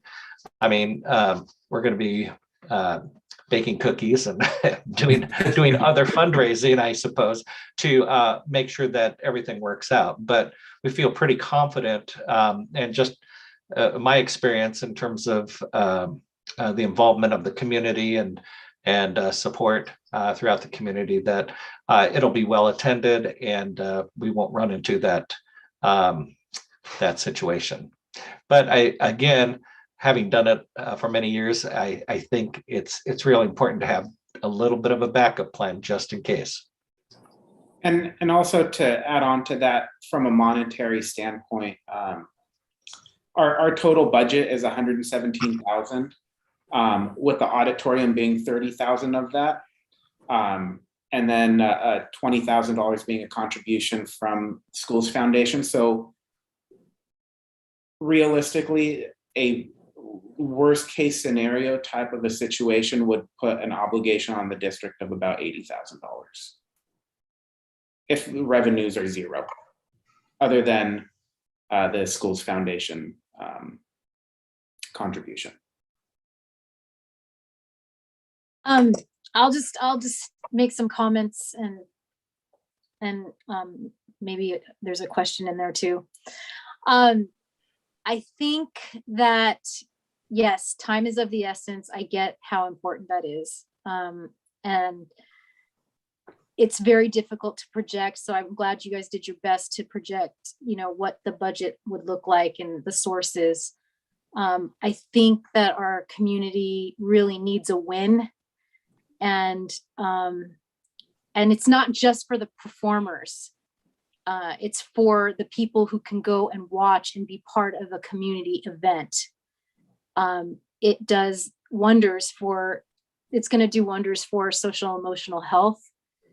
And I also think about the athletics. They have had the opportunity to perform in front of an audience, and our performing arts folks have not had really the types of opportunities that they're used to having. So I feel like we just need to find a way to make it happen. That's just my position.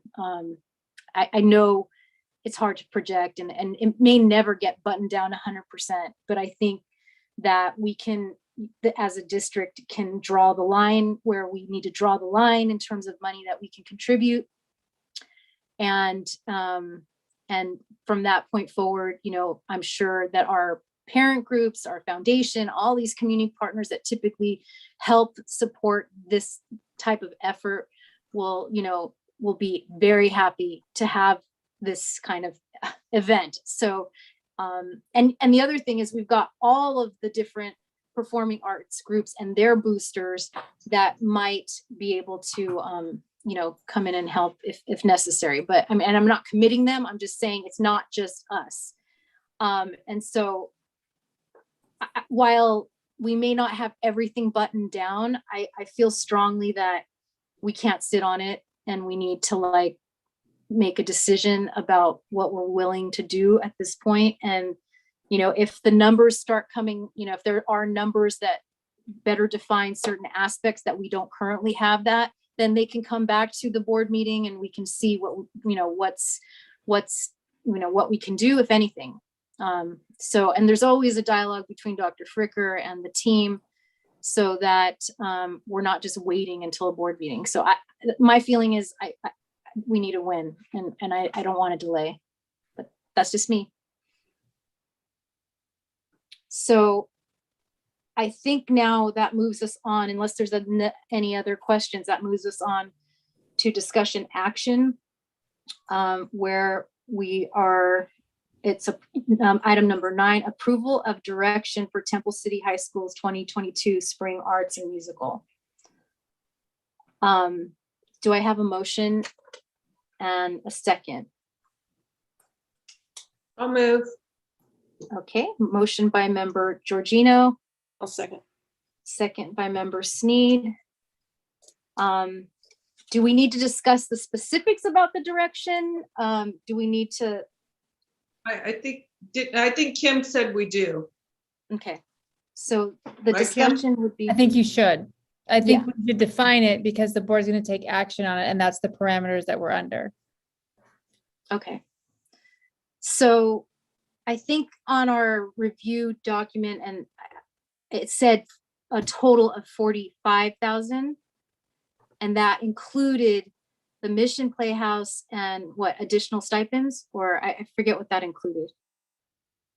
On the original agenda report, I put on what we had done prior, and that was the contractual stipends and 50% of the Playhouse. The Playhouse back then was more expensive than the Playhouse is costing this time.